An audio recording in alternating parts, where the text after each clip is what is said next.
What's up, Hot Seat family? As you guys know, we have announced the end of the Hot Seat. But the hot seat is only a name.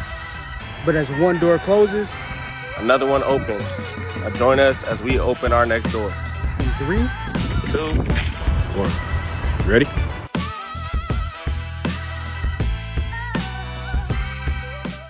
What up, y'all, man? It is your favorite trio. We are back, but we are new. Renovated with a new sound, a new look, and a new member. Introduce yourself, my brother.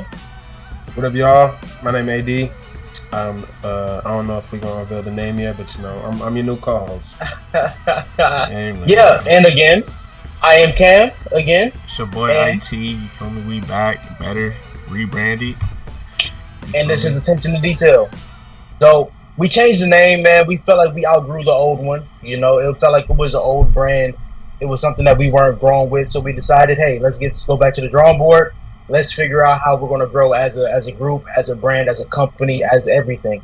And Attention to Detail just works for us because honestly, you can't really accomplish anything in life unless you pay attention to every single detail.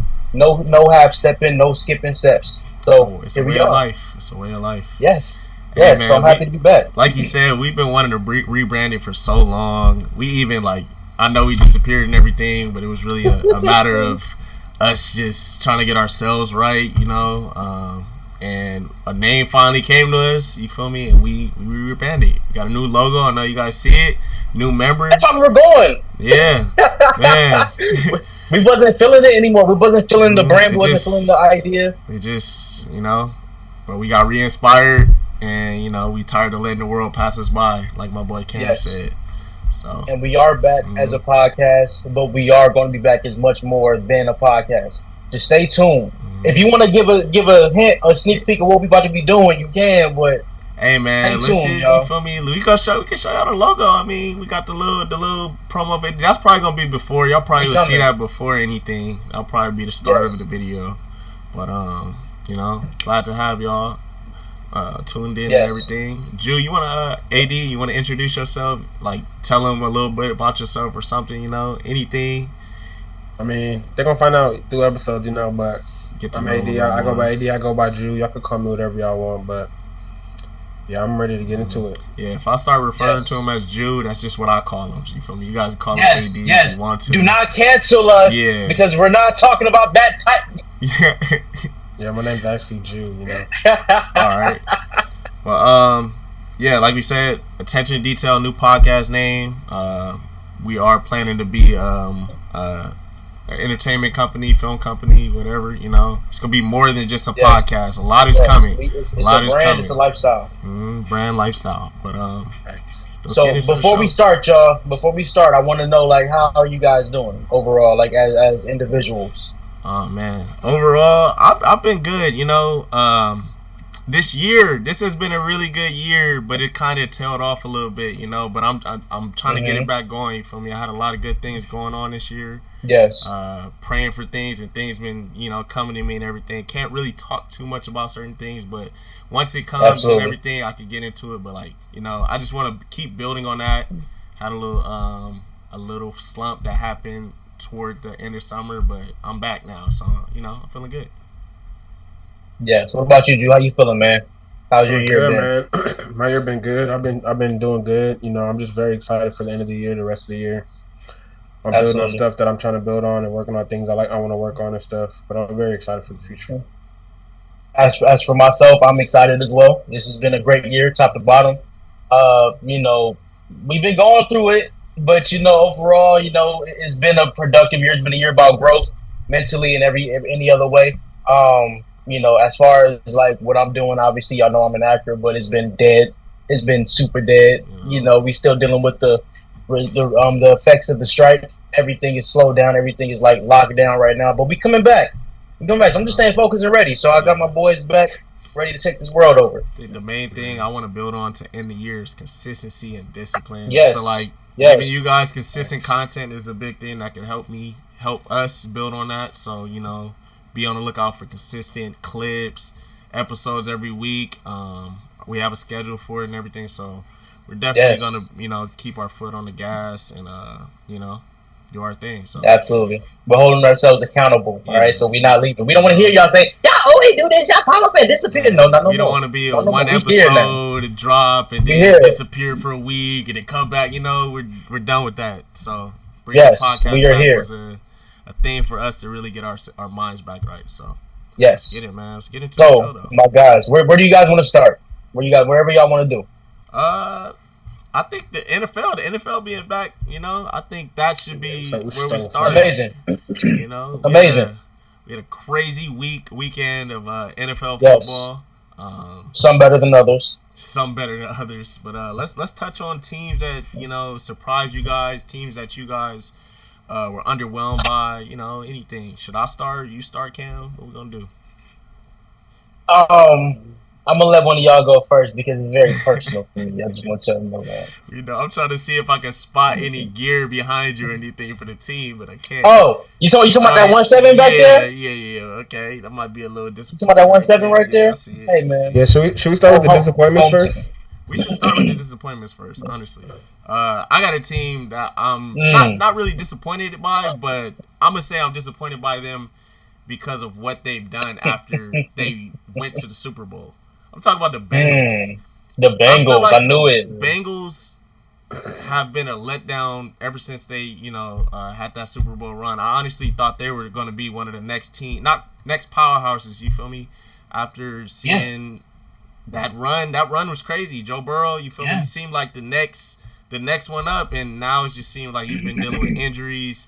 They've been letting players go. Like Joe Mixon went crazy. He went crazy. Yeah, he did go crazy. He went crazy. He was looking like Derrick Henry in his prime. Like he had 30 carries, bro. He was looking insane. 30 like carries. They could not stop him, and just to let that go, you know. And he does it's just crazy. And you know, the Bengals honestly are just, I don't know. They losing to the Patriots. They're definitely losing to the Patriots. They're definitely disappointing though because they haven't done shit since they went to the Super Bowl.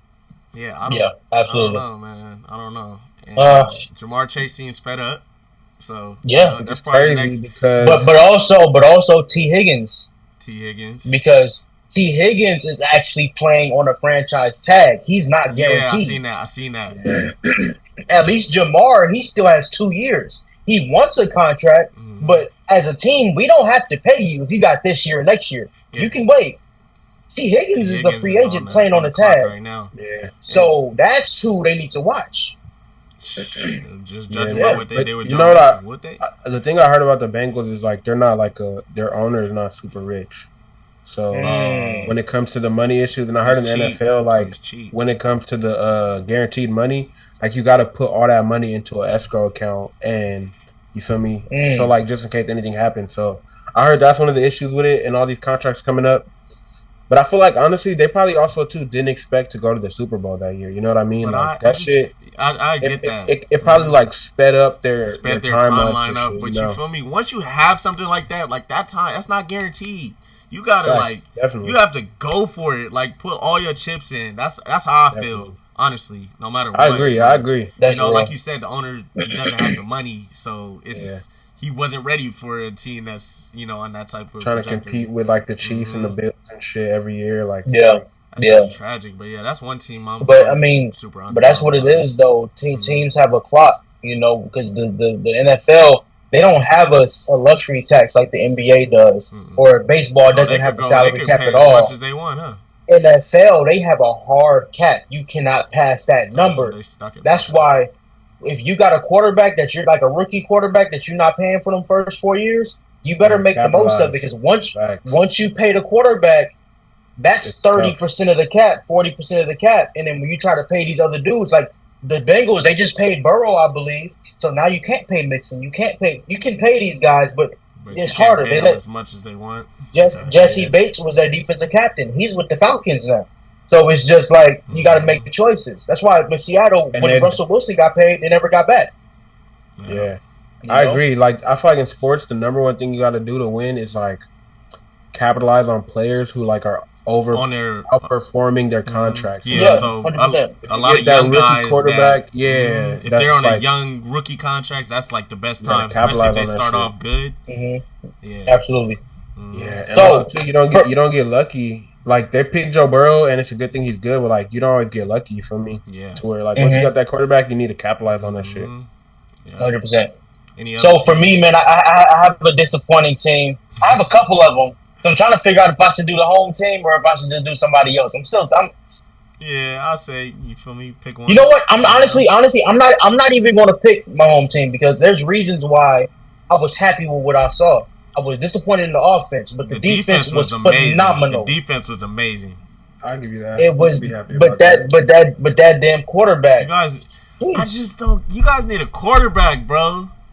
I mean, I kind of figured before the season, y'all were kind of fucked. Your two options are pretty, letting Derek Carr go is going to be the biggest. So here's the thing: we didn't let Tom Brady go.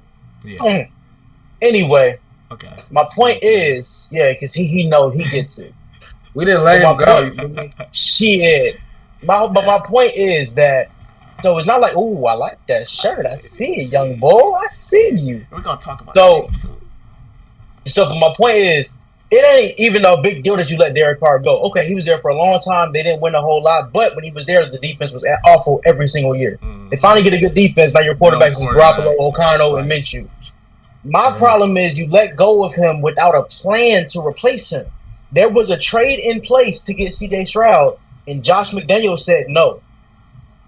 He vetoed it. The general manager said, I have this trade to get C.J. We can go up to number 2. And Josh McDaniels vetoed it and said, we have Jimmy Garoppolo. Bro. That should be an imprisonment. Yeah, I'm the biggest Jimmy hater. I think Jimmy is trash. That's why he's not a coach. No, I am. I think Jimmy is trash. I experienced him firsthand. He's garbage. I mean, when he was with us, he was hooping, so. Jimmy sucks, bro. I don't care. I don't know. But Jimmy sucks. But my biggest disappointment of week 1 is not the Las Vegas Raiders. Y'all ready for it? Yeah, I'm ready. The New York Football Giants. I knew you were going to say the Giants. Hey. They're not a disappointment, though. Let me tell you why. Did we think they were going to be good? They're not a disappointment because we knew they were going to be ass. I feel like you're only disappointed because of Giant fans. It's not that. It's not. No. So the Giants are not supposed to be a good team. Yeah. No, they're not. But who's the quarterback for the Minnesota Vikings? Oh, he's getting Sam paid. Bradford. Oh, the Minnesota Vikings, yeah. Sam Bradford. Yeah, exactly. Sam Darnold. See, you don't even know his goddamn name. Darnold. That's what I'm saying. You lose about 22 points on Sam Darnold. He was looking good though. Don't do your Trojan like that. Don't do your Trojan. I love Sam Darnold. Trojan, you feel me? No, listen, I love Sam Darnold. He's cool, and he has Justin Jefferson. So it's a little easy out there when you have. But listen, bro, Addison and Jefferson. You feel me? Addison got hurt in the first quarter, bro. But still, the reason why the Giants are my biggest disappointment is just because of how they played, not because they lost. But the fact is, they also had a chance to go get you a quarterback in the offseason. Yeah. You had the 5th overall pick. Mm-hmm. You could have got Penix. You could have got McCarthy. Like, you drafted a receiver, number 5 overall, Malik Neighbors. You could have got you a receiver later, bro.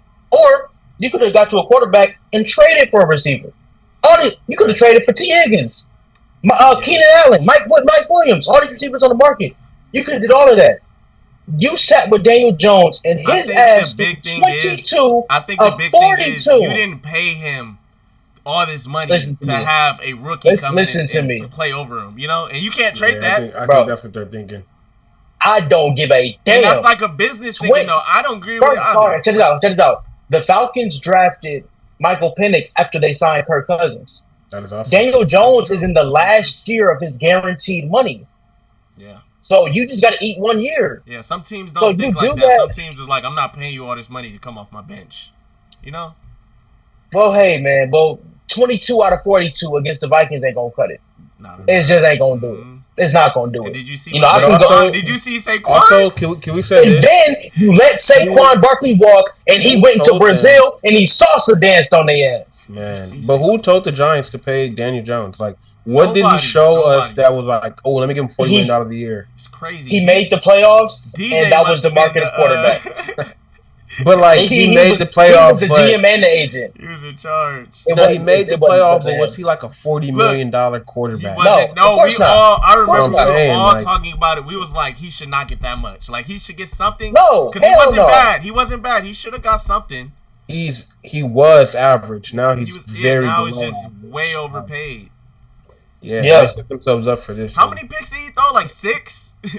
No, he threw But two, last I think. night he threw 2 interceptions, but he got sacked Two pick 6 sixes, times. right? That's what it was. He got 2 sacked pick 6 times. sixes. He got Yeah. sacked. Speaking of pick sixes, who's this? No. Yeah, Will Levis. tripping. Will Levis went down to both knees. No, but that play was actually very stupid. If you watch when he did, like He's very stupid. that was one of the dumbest plays I think I've ever seen on a football field. Will Levis He just is threw the it. He first just quarterback. tossed it to the nigga. Will Levis is the first quarterback to go into the draft process, the combine, as a consensus top 10 pick. And then by the time the draft came around, he was a 3rd round pick or whatever it was. Mhm. Because Yeah, of how he handled the combine, his interviews, his personality, his maturity. He's like that play showed me a lot, and if I'm the Titans, I'm like, oh shit, Yeah, he has all the talent. And the Titans got a squad this year. they do. They That's got what some I'm like. players. They should have never let Malik Willis go. Is that his name? Yeah. Yeah, they should have. They should have. They should have Fuck rocked. They should have rocked with him and Will Levis and like let them fight that out. They it. should Let have them never compete. picked him Yeah. over him because now it's like, bruh, what's going on? Like, but you know, Who's your disappointment? my disappointment number 1 was the Ravens. Oh, man. I feel Really? like, Oh, man. You but wanna let me know tell you something? why. Let me explain to you Yeah. why. I feel like since Lamar's got there, the number 1 thing people have been saying is to get him some receivers, and it's like I feel like they just have not. And it's like every year we're like going through the same thing: get receivers, get receivers. Eventually, it's like, bro, are y'all just not? It's kind of like I feel like it's kind of like the LeBron and Cleveland situation. Like everyone's saying, get help, get help, get help, and eventually it's like, bro, y'all, this is malpractice. Y'all just don't want to give me help. Y'all literally He should are be not a Raider. trying to help me. Like, yeah, he should. He should He leave. should. I agree. Could you imagine if he was a Baltimore is Raider? not. Baltimore is not it. Yeah, but No. I also want to say, like, with Lamar's throwing, it is a little questionable. I can't say that. It is, They could but have won that game if he didn't overthrow the ball to Zay Flowers. that is true. But So, he was going Michael Jordan towards the he end of that game. was. He was. To I where think I'm not gonna put one bad play on him because I- also too he said he wasn't aiming for Zay Jones. He said he thought that other receiver was gonna stop. Okay. Okay. So But that's yeah. why I'm like, How it makes sense when he How about explained this? How about this? The play Likely, calling was terrible, get some too. white shoes. Yeah. Likely, put some Yeah. white shoes on. Mhm. Blend in with the chalk because if they called it a timeout, if they couldn't see where your foot end in the line Yeah, it would've begins, been good. they would not have changed it. They would not have changed it. That because it was- they had to But be- crazy, hey, bro. he was going crazy. He was. He had a great game. Hey, He I'm was going scared crazy. for Mark Andrews. It's Likely I'm not looked gonna like lie. what over for that nigga. in that game. Likely looked like what Darren Waller was a couple years ago when he Mhm. first got Yeah, to the Raiders. yeah. That's what he looked like, big, He fast. looked good, Yeah. man. He looked Now, good. now he, yeah, That was yeah, crazy. absolutely. I just think a big thing was their play calling. It was kind of questionable. Like, Derrick Henry got a touchdown that early in the game, and I think he touched the ball 4 more times. Yeah, that is Like, pretty- I don't understand it, and I can't say it's maybe like they're still a new I group think I low-key trying to think figure it out. because they were playing the Chiefs, they were low-key trying to like not shoot it out, but you feel me, like go back and forth to them in a sense. But Another thing is, I'm gonna tell you what my biggest takeaway was. What I think went into the play calling. Number 95, Chris Jones. Oh yeah. that too. He was just in the middle and they couldn't block him. So I just think they didn't want to waste first down or waste second. They kept trying to get the ball to the outside the sidelines. The Chiefs lost their number 1 corner. He went to the Titans. So they said, let's test out these new dudes, see if they can tackle an open field. Sometimes they couldn't tackle. So they was like, let's just get to the outsides. That's not Derrick Henry's play style. They play the Raiders on Sunday. So we gonna see if they get back to their traditional power offense or if they keep going to the outside. We'll see. Even though the Raiders defense is better than the Chiefs. But hey, that's neither here nor there. Yeah. Who did you guys? Oh, go ahead. I don't want to let really me- judge the Ravens too hard because it is early. Not overreact like certain people. But Jew is right about them receivers. They're not going to win the Super Bowl with them Yeah. weapons unless Zay really blows Turns into up. wide receiver. Zay has to he turn- got to turn up, and then the tight end, if he turns into Darren Waller or Gronkowski, then they Yeah. got something. So, then they got some shit going. But it's kind of like, Because Mark is still a good player now. yeah. Don't get it messed up. Mark can still play. He just was hurt and he ain't played in a long time. He just got to get his legs under him. Okay. So that can help. But he's throwing the ball to Nelson Aguilar. Nelson, respectfully, this is my second time dissing the Trojan. God damn. Nelson is a baller, but Nelson has not went over 1,000 yards in about 5 years. Yeah, and that's yo.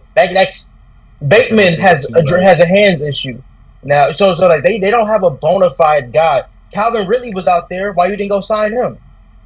Man, you know what I'm saying? Like I hate teams have opportunities to get better, and then they be like, "Oh no, we're good." You know what I'm saying? So man. Or go draft a guy if you don't want to pay a guy. You know, look at the Chiefs. Man. Chiefs. But another disappointment for me too is the Panthers. Like, it's just like, are you ever gonna get Bryce Young out of there? Are you ever gonna get him help at this point? Like, send him to Vegas. Send every quarterback that's not happy to Vegas. Like, my thing is, you can't even see if it was a mistake taking you over Stroud because you can't judge his talent yet. You can't judge it. 47 to 10 is like, God the Panthers is like that 10-year stretch when every quarterback that went to the Browns failed. Yeah. And this is crazy. This makes me like feel for Caleb when he was saying, "I'm not going to I'll go back to college before I get drafted." That's why I agree. If you have the power and the leverage, I think you should definitely think about where you're going. I'm not about to get why sent would you somewhere want to go where to the I'm set up Panthers? to fail. Like that don't even make sense. Yeah. You know? Because if you look at all the good quarterbacks, right? Respectfully, not saying they getting carried or nothing, but which one of them quarterbacks out here with a bad team? Patrick Mahomes got drafted to a team that had won the division 3 straight years. Amazing situation. And he was behind Alex Smith for a year until they got rid of Alex Smith. Josh Allen, they built the Bills up from the ground, but then they gave him Stephon Diggs. They gave him Gabe Davis. They gave him Dawson Knox. So they gave him a great defense. I just feel like at some time you gotta like all these teams be trying to rebuild for so long. Like at some point you need to stop rebuilding. Like, you know. I'm one of the people that think you shouldn't draft your quarterback first. You shouldn't. I agree. You're supposed to bring I think you should build unless he's like a can't miss prospect. He's a can't miss, but you still gotta give him something. No, I still gotta give him something. Yeah. So at that point, you're just wasting them. Who did you guys like this weekend? Wait. I think I know where you're going. Can I get one more disappointment? Last one. Oh, go ahead. The Browns. Last disappointment. Deshaun Watson is you know what? It's insane how bad he is at football. He got another lawsuit. Bro. That's crazy. I didn't see that. But it's crazy how him missing that 1 year, he really fell off a cliff. He threw his whole career off. He was in the conversation of like best quarterback in the league. He was up there with Josh Allen and Mahomes and Lamar, and they called him Michael Jordan on the football field. That's what they called him. Crazy. I'm not even going. And the Browns have a good team to where you can't really use that. They got Judy. They got Amari Cooper. They got an O-line. They got a defense. Man, I've been seeing nothing. Even though Chubb had Bradley Chubb. Did they have Bradley Chubb? Nick Chubb. Bradley on defense. So Nick Chubb is out, but they still got Jerome Ford. Jerome Ford's good. They got Ford is really good. He's a baller. Yeah, that's what I'm saying. They got to get world beaters. Yeah, but and it's also the fact that look at how Baker's balling since he left. They were trying to. That's what I was saying, bro. Cam, you thought you knew where I was going. That's where I was gonna go as a team that I'm surprised by the Tampa Bay Buccaneers. Yeah, Buccaneers. Baker's hooping, man. Baker's hooping. Hey, Tom Telesco, Las Vegas Raiders GM. He was a free agent. He could have got him. Hey, anybody could have got Baker. Remember, he got cut by the Panthers. Another example Baker of the Panthers had a good year last year too. He just bounced. He capitalized on. He got cut by the Browns. He got cut by the Panthers. The Rams had him for a second. The Rams brought him in. And he bought out. Obviously, but Stafford was for the Rams. Yeah, he bought out when Stafford was hurt. Yeah, exactly. He let it come back and everything. He did his thing.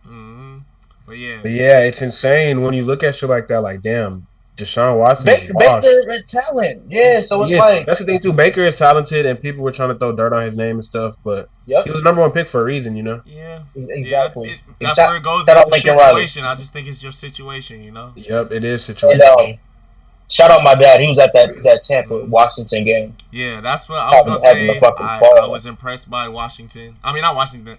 Tampa. I was impressed by Tampa. But Jaden looked good. You know I was gonna go to the Saints. You feel me? Yeah. 40. Yeah, absolutely. You know, Derek Carr.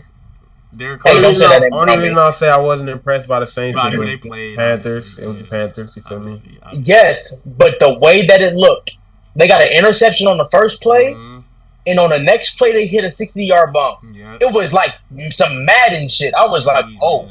That was crazy. Derek Carr. Did you see Derek Carr talking shit to JC Horn? I He saw said, "Hey, I got 3 touchdowns I saw on you." Derek Carr taking an unnecessary hit, trying to go head to head with somebody, bro. I'm like, man, you about to get my guy, man. He used to start fights with Khalil Mack in practice. Yeah, that's crazy. That's just who he is, bro. That's my guy, man. I like Derek Carr as a man, for real. Like, yeah, most definitely. He's a leader. So what else you like about the Saints, man? What they do that impressed you? It was just the offense, beat down. Like, really.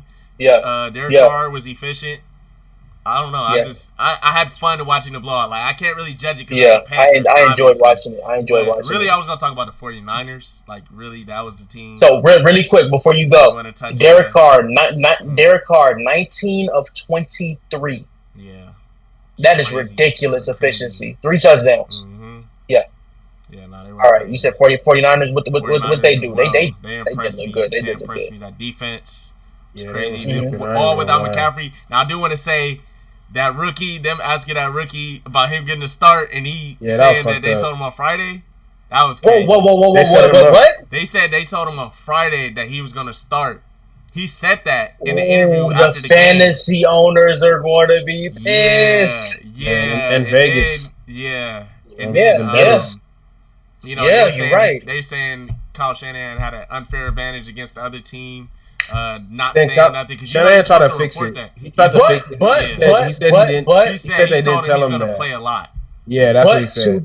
To be fair, McCaffrey was on the injury report. So as long as they reported him being injured, injury report till the day. No. McCaffrey been on the injury report because remember I sent to the group chat. It was like on Thursday or Friday, and I said, "Oh yeah, they had him on the injury report." But then people were saying he's going to play. So the only thing they didn't do is rule him out. So they don't have to say he's out because he's saying he was going to start. So that means McCaffrey's out. And they said I can tell my player that. They said the easiest thing you could say is McCaffrey was going to be the backup. He's hurt, But even so, bro, if I put you on an injury report, I don't have to disclose how hurt he is. Well, I don't have to tell the opponent that he's not playing. No, it's not. The only thing that you have to do is report that he's hurt, and you have to report concussion protocol. You have to report. You don't have to say he's out if he's not out. If you might tell this guy, hey, you might be playing. Now we still working on McCaffrey to see if he can go, but you in the front right now. And that's cool. That's fine. Yeah. Fuck them. Fuck the Jets. They trying to take Devontae, so fuck them. Man, they trying to get Devontae. No, I ain't gonna lie. Yes, they got Aaron. We should have said that for disappointments. Aaron Rodgers looked looked and I know he just came back. You gotta give he just came back from Achilles injury. But I'm a chill on Aaron right now. Yeah. How much room is there for improvement with like a 36-year-old quarterback or however old he is? He's in his 40s. Well, come on. Yeah, Aaron might be 40. I think he's like 30, 38. He got drafted in 06, bro. Aaron Rodgers got to be. If he's 40, even worse. That's even worse, yeah. Yeah. Let me see. Aaron Rodgers. Aaron Rodgers is 40 years old. He's 40? Yes. But let's be real. Coming off an Achilles injury. But you also got to give him grace. You feel he's been out for a whole year. You got to get your timing back. There's things. Kirk Cousins didn't look good either off the same injury. Yeah, They're both washed, I think. Hey. I think Aaron's going to be fine because they did you played the 49ers on Monday Night Football, and the last time the 49ers played, Mahomes teabagged them. So they just feel like they had something to prove. Hungry. You know what I'm saying? That's what I'm thinking happened. Let me see, who do the Jets play next? The Jets have the Tennessee Titans, the Patriots, and the Broncos coming up. So we go. Those are 3 good defenses. Yeah. So we're gonna see if the Jets. Whatever. Anyway, so a team that I'm really impressed with. I don't know if anybody's going to say them, but the Chicago Bears. Hey, the defense. I am extremely impressed with them. I'm going to tell you why. Because the offense did struggle, but they still have DJ Moore. They still got Rome. They still got Keenan. Even though they got banged up a little bit, they still got Swift. The offensive timing was terrible. The Titans defense is phenomenal. But when you go down 17-0, and you already known as like a team that just quit and just fold, and for you to keep fighting and make a 24-0 second half run, that's resilience right there. And that tells you with that defense, if they can get their offensive timing on point, they can be extremely dangerous. Because I believe in 13. Oh, 18 now. I'm sorry. Caleb is 18 now. I mean, can I say something about Caleb? Even though he was his first game, a lot of the things that I feel like they were talking about him in college, he showed in the first game in a bad way. You know, like trying to be, or he was just, I don't know the word I'm looking for, but he was running around a lot. You know, just trying to make shit happen that wasn't there. Caleb. Trying to be the hero. Caleb doesn't always trust the system. That is 100% facts. Because you could tell. When you look at it, you could tell. You know another way to tell? Have you guys watched any USC football this season? Last season? This season. I haven't watched it. Look at how Miller Moss in that pocket. 1-2 out. 1-2 out. That ball is getting up out of there. They just moving. He looks like a fucking technician right now. Yeah. Miller Moss looks like an NFL efficient quarterback, and basically they're saying that's how Lincoln likes to play. But Caleb was like, I have to make the big play. So Caleb has the God-given ability to be an elite quarterback, but he needs to learn how to just play efficient football within the system. Because even Mahomes, he does that kind of stuff, but he knows how to play on target as well. Yeah. You know, so I get it. I understand that. But let them get on track. And I think they're going to knock some teams down. I need them to get on track, you know? I'm impressed with their week 1 win though, because it was impressive. I think the Titans are a good football team. I agree. I do too. I think they're good. So coming back on them like that is impressive. My team wish they would have did. Never mind. I'm not going to do that. But go ahead. Who did you like? And don't make me slap you. I was surprised. A good surprise was the Steelers that they won, even though they're off. All field goals. Justin Fields was looking good. That defense was looking pretty good too. If you got a defense, you got a chance. I still don't like what they did with the whole Justin Fields, Russell Wilson situation. No, I just feel like I feel like you don't need both. Not got both. Yeah, I agree. Because it just makes it like a weird competition, and it's like, are you gonna bench Russ if Justin Fields is balling? Because Russ is like, it's like, why did you sign Russ if you're gonna bench him? Yeah, and not to be disrespectful, people like to disrespect Russ, but he's a Hall of Famer. You know what I mean? Like, he's one of them guys to where it's like they're both NFL starters to me. I agree, and you're kind of, and it's like in a perfect world, you wait out Russell Wilson, he retires, you bring in Justin Fields, and I hope that's what happens. I don't blame Justin for what happened in Chicago because he didn't have Keenan, he didn't have Romadunze, he didn't have Swift. The defense is better now than it was. They brought in DJ Moore, but then Justin missed 6 games. And so he was low-key put in a bad position from the beginning of the season. Like, he was already competing with Caleb, and Caleb wasn't even there. You know what I mean? He wasn't even there. And here's the other thing: there's a lot of stories that the Bears had a terrible offensive coordinator, Luke Getsy. Luke Getsy is now some fucking how the offensive coordinator of the Las Vegas Raiders. So, based on what I saw, I really feel for Justin Fields now. You kicked him out of Chicago, and this dude. All right, I'm gonna get on my soapbox later. Yeah, it's only game 1. I'm gonna get on. So, but another team I was really impressed with, the New England Patriots. Oh, yeah. I'm gonna just, bro. First one of a new era. You walked into Cincinnati with a brand new coach. Brissett has been there before, but he's not really your quarterback of the future. But he's in there. You don't have a whole bunch of name brand weapons. And you went out there and you played physical. You hit them dudes in the mouth. Burrow couldn't get shit off. Who's the new running back in Cincinnati? Zach Moss. He couldn't really get much off. The receivers couldn't get open. They blocked the punt. They got interceptions. And that blocked punt was crazy. The Patriots looked really good. Now I don't expect a whole lot from them this season, just because it's like a bridge situation. No, I'm just saying they're not aiming for a Super Bowl. They're trying to establish a culture. Shut the hell up. Being honest, Jacoby could do it. Shut up. They're aiming. They're aiming to bridge. they're aiming to build for the future. So I think, and they like Drake May. I think Drake May is a really good talent. You know what I'm saying? I thought he was going to be the starter, but they don't want to rush him. They don't want to force him. It's cool. I get it. They didn't rush Brady, and look how that worked. Yeah, So, I like not rushing your rookie quarterback.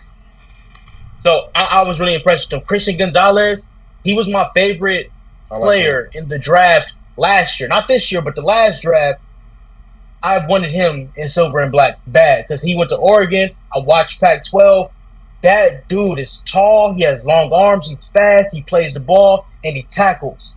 He's back healthy. He was a top 10 corner last year as a rookie before he tore his ACL. So now he's going to take that next step. I'm a fan of his.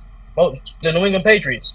I can see them as about like an 8-9 win team. I can see them competing every single week. Like they're not a bye week like they were last year. Yeah, for sure. Sure. That's a compliment. That's a compliment. Last year we were not a bye week. We just, it was tough. How many wins y'all had last year? 3? I don't even remember. It's out of my mind. It was a. And all I know is it was a bye season. Siri, it's free. Listen. It was a bye season. Listen. Siri, what was the Patriots record last season? Where is it at? Hey, that ain't the goddamn record. That's 2018. Well, last year. Bro, it's not even showing last year's record. Let's move on, you guys. Let's talk about Kendrick Lamar being the next performance for the Super Bowl. Kitty! Oh, Kendrick Lamar and the pop out at the Super Bowl. That's crazy. He right? added to the album sales. You see. Sometimes This is still in the flash. Sometimes you gotta pop out and show me. You see the shirt. Talking about I'm just saying. Let's talk about the Super Bowl, shall we? Let's talk about the Super Bowl. Let's talk about it. Now, let's address the fat elephant in the room, the big old giant Ozempic needing elephant in the room. Should y'all know the rest of this question? Go ahead, just answer. No, actually. Just ask it. Should they have invited Lil Wayne? No. Or any Louisiana act to headline? No. I'm not gonna say they shouldn't have invited any Louisiana act, but I'm gonna say they don't need Lil Wayne. Let the chaos begin. Respectfully, it just doesn't fit the criteria of a Super Bowl performer. He's not. And I know people want to say he is. I'm even gonna say that he's one of the greatest rappers of all time. If you want to say he's a better rapper than Kendrick Lamar, I'm not even mad at that. But he's not a better performer than Kendrick. No. He's not gonna he's never in his life, respectfully, put on a better show than Kendrick Lamar. And we're saying prime Lil Wayne's not even a great performer. Lil Wayne right now. Yeah, nah. Even prime Lil Wayne, no disrespect. I'm not trying to be disrespectful. I'm just saying, we do not. I've seen a video of Lil Wayne performing right now. We do not want that. Trust me. I don't get it. Yeah. I don't get it. And also, too, people were talking about you feel me? This is an all age event. You feel me? Broadcast. What kind of music would he be performing? You're right. He has Lollipop, Mrs. Officer. I mean, those is cool, but it's my thing about Lil Wayne is I feel like you could bring him as a guest performer. Like the Super Bowl we had in LA, all those guest performances and everything. Didn't Dr. Dre headline the Super Bowl for that? Yeah. Dre and Snoop were headline. And they brought all them other people. I feel like if you want Lil Wayne, he has to be brought in like that. I don't think you can bring him in as the headline for a show.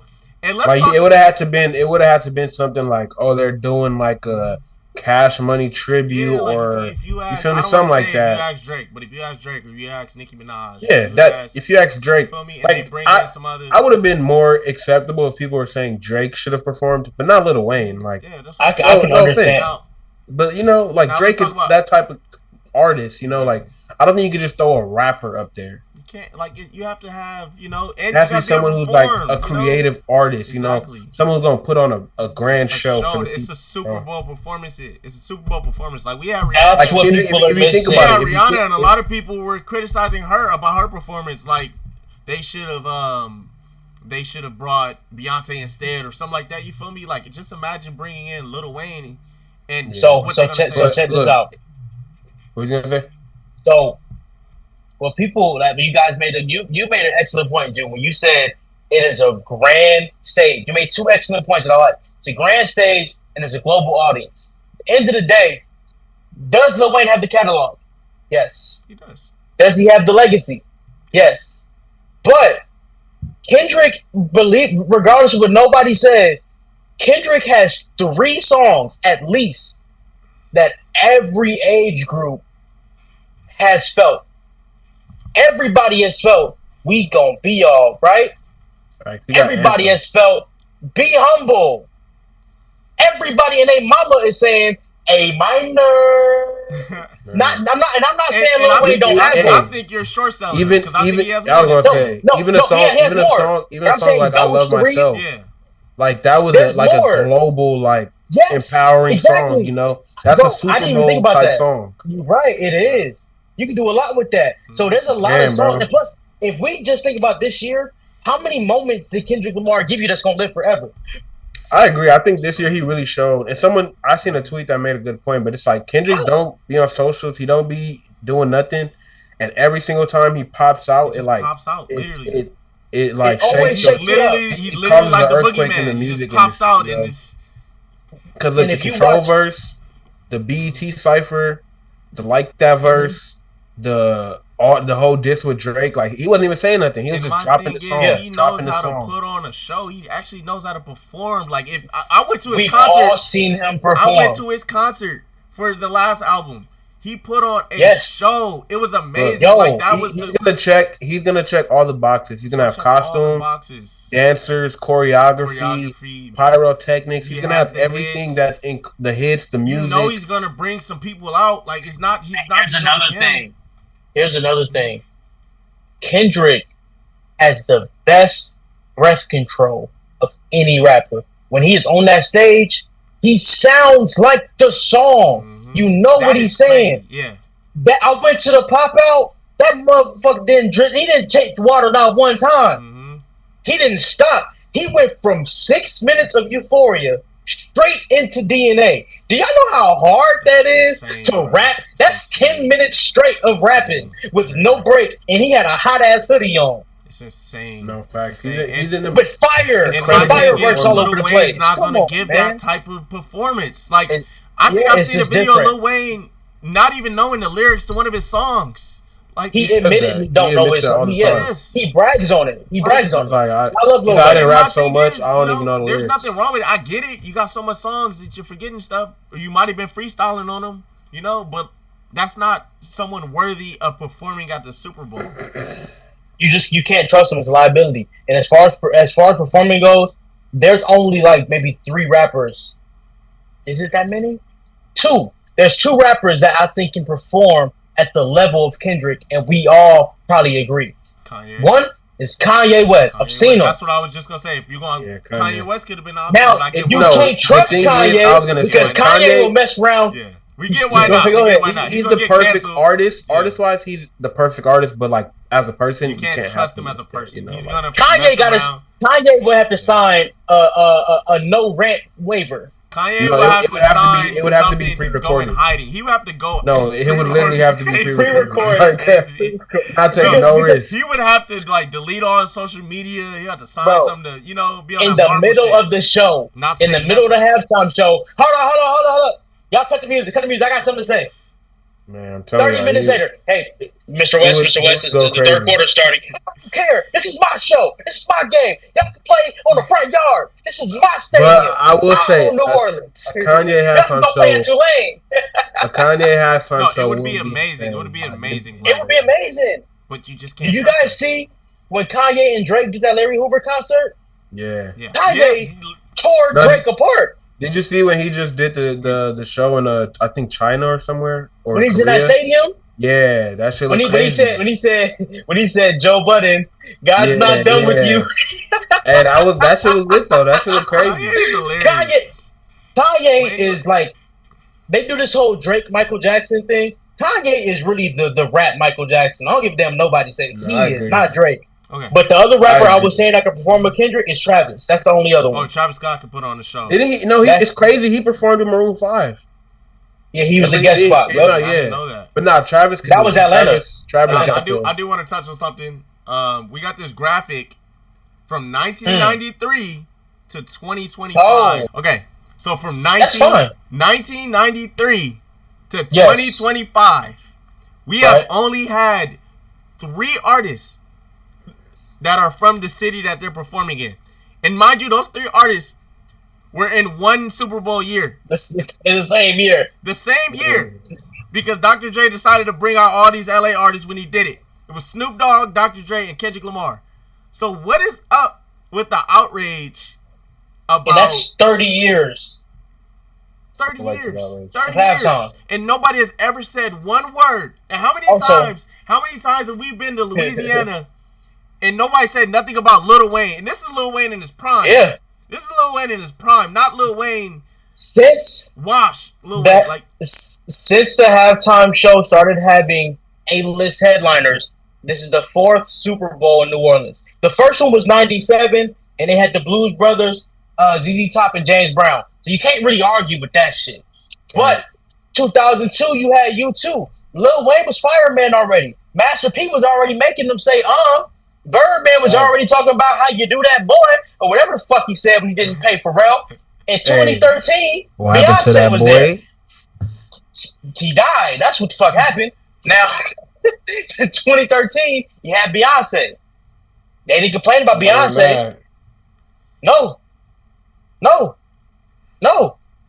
So, do with that what you want. I just think it's selective outrage at this point. And I course. just think a lot of, like, I've been seeing a lot of people under comments and stuff saying, who wants to see Kendrick Lamar perform? Who wants to do this? And it's just crazy to me. Like, it's crazy to me. Like, obviously, everybody wants to see Kendrick Lamar perform. Kendrick Lamar had the world on fire this year. Honestly, he was on par with Cat Williams about how on fire the internet was. He was above it, actually. Yeah. What are we saying? Yeah. He has this song that he just dropped about Drake. Everybody's trying to act like this song made Kendrick Lamar's career. Like, the Pop Out sold out with 2-week promotion and just 2 Instagram posts. It's crazy. There wasn't no radio, no commercials, no fucking music video leading up to it. It was literally, I posted a link, Ken and Friends, the Pop Out. And then the day before the show, they added Mustard and Friends and Head and Friends. That was all their promotion, and they sold out the form, and Amazon Prime announced they were streaming it, and they got fucking millions and millions of views. You know what the exact... got so much motion. Like, you know what the exact amount of streams they had on Amazon Prime? I don't know the exact number. We don't know it because they just know they counted a whole bunch of dollar signs. That's all we know. That's all we know. Hey, who do y'all want to see him bring out? If he was to bring out anybody. Oh, I got some people. Y'all can go though. I want Baby Keem there for sure. Obviously, I want him to bring out TDE. I mean Black Hippie. Like him bringing out Black Hippie to me would be like, him really like flagging the West Coast flag and like to the world type. I do want him to bring. Where did my list go? I do want him to bring some West Coast artists. I'm trying to think who else he can bring. Okay, I got it. I got mine. Okay, I made a couple of them. Yeah. So. Baby Keem, I love them two on the stage together. I have 3 guests that I think I have actually 6, but I have 3 that I really would like to see. Okay. I want to see him and Travis do Goosebumps. Ooh. Bad. But Travis just posted Lil Wayne on Instagram. Travis can do his own thing too. Yeah, I want to see him and Travis do Goosebumps. Okay. I would love Future to pop out and they do like that mask off. I think Future would be tough. And I would love, this is a collection. I would love to see Master P and the Southern University Band together and just hop in on some Louisiana shit. And Southern University, I saw a video of them playing Not Like Us.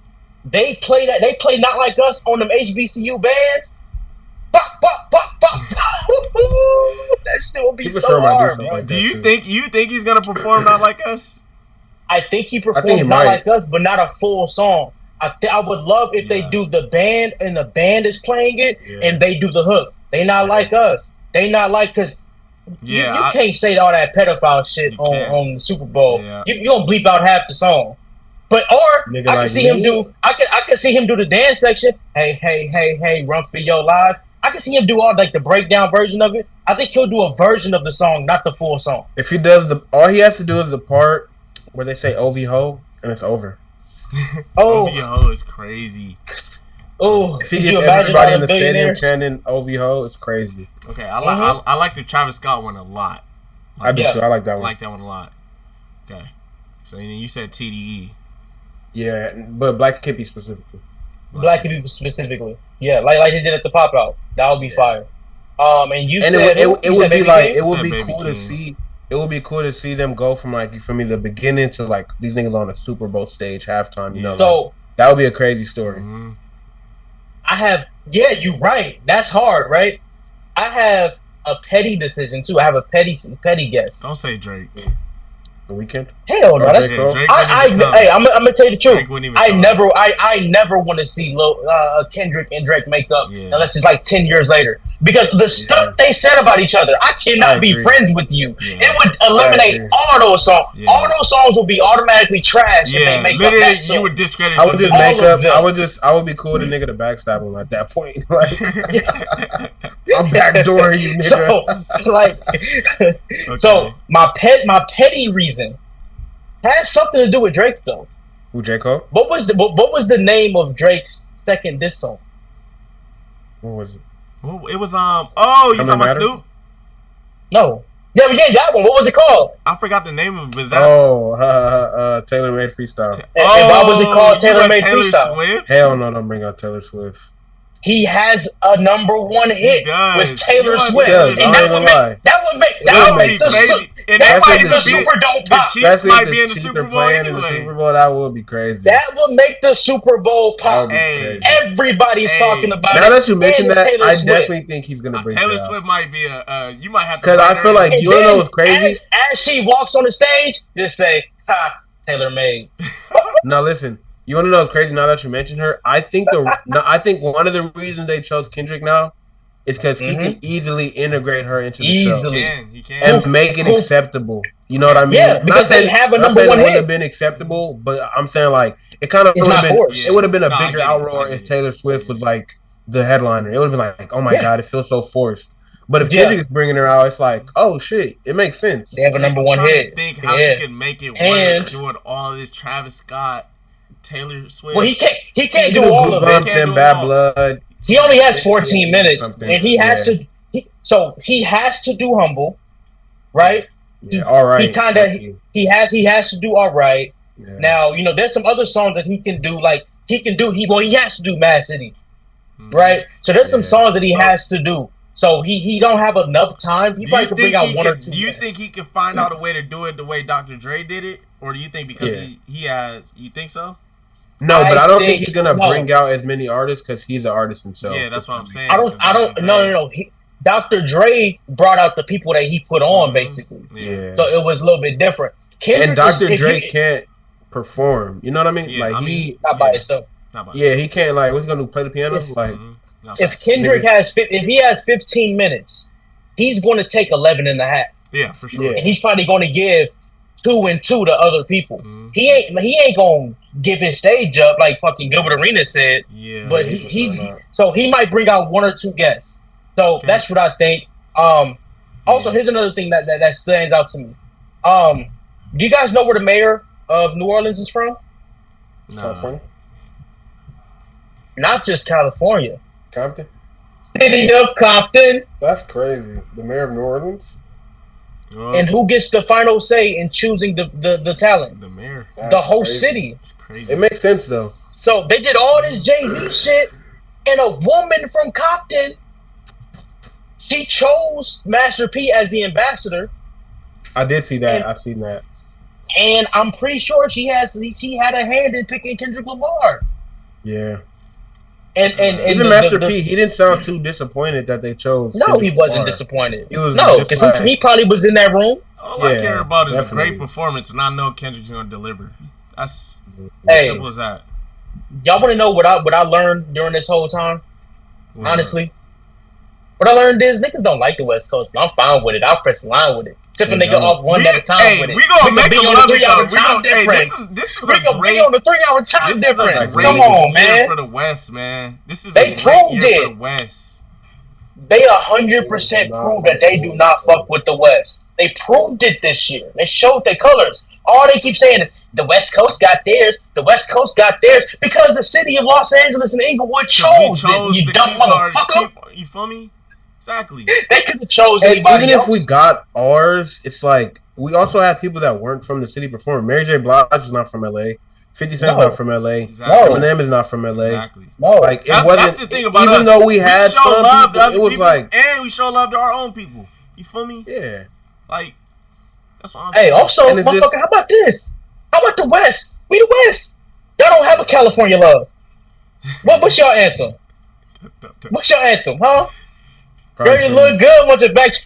Oh God! I was just gonna say that too. Though. I'm like, realistically, now, if they even wanted to do a New Orleans can you show, put that? Like, can you put that song on the Super Bowl stage? I agree with that. Like, you'd be bleeping out. You'd be bleeping out 90% of the song. You would be. Yeah. Shawty look. Yeah. You feel me? Baby look good. Won't you back that? You'll find. Won't you back that? Yeah. Like, come on. It's yeah. And it's, like if they said Drake, it's an all age event. Yeah. Like and it's about optics too. Yeah. Yeah, it's about them optics. So, but I got some words for a few people. I'm not even gonna hold you about this Kendrick Lamar, Lil Wayne thing. I just want to talk about Birdman for a second. Just for a second, if y'all don't mind. Ain't your name Brian Williams or some shit like that? Stop putting things on Miss Gladys, all right? Wherever that lady is, let her chill and go to sleep. Leave her the hell alone. Because you talking about they gonna respect us on Miss Gladys. Does Miss Gladys know that you were taking Dwayne Michael Carter Jr.'s money?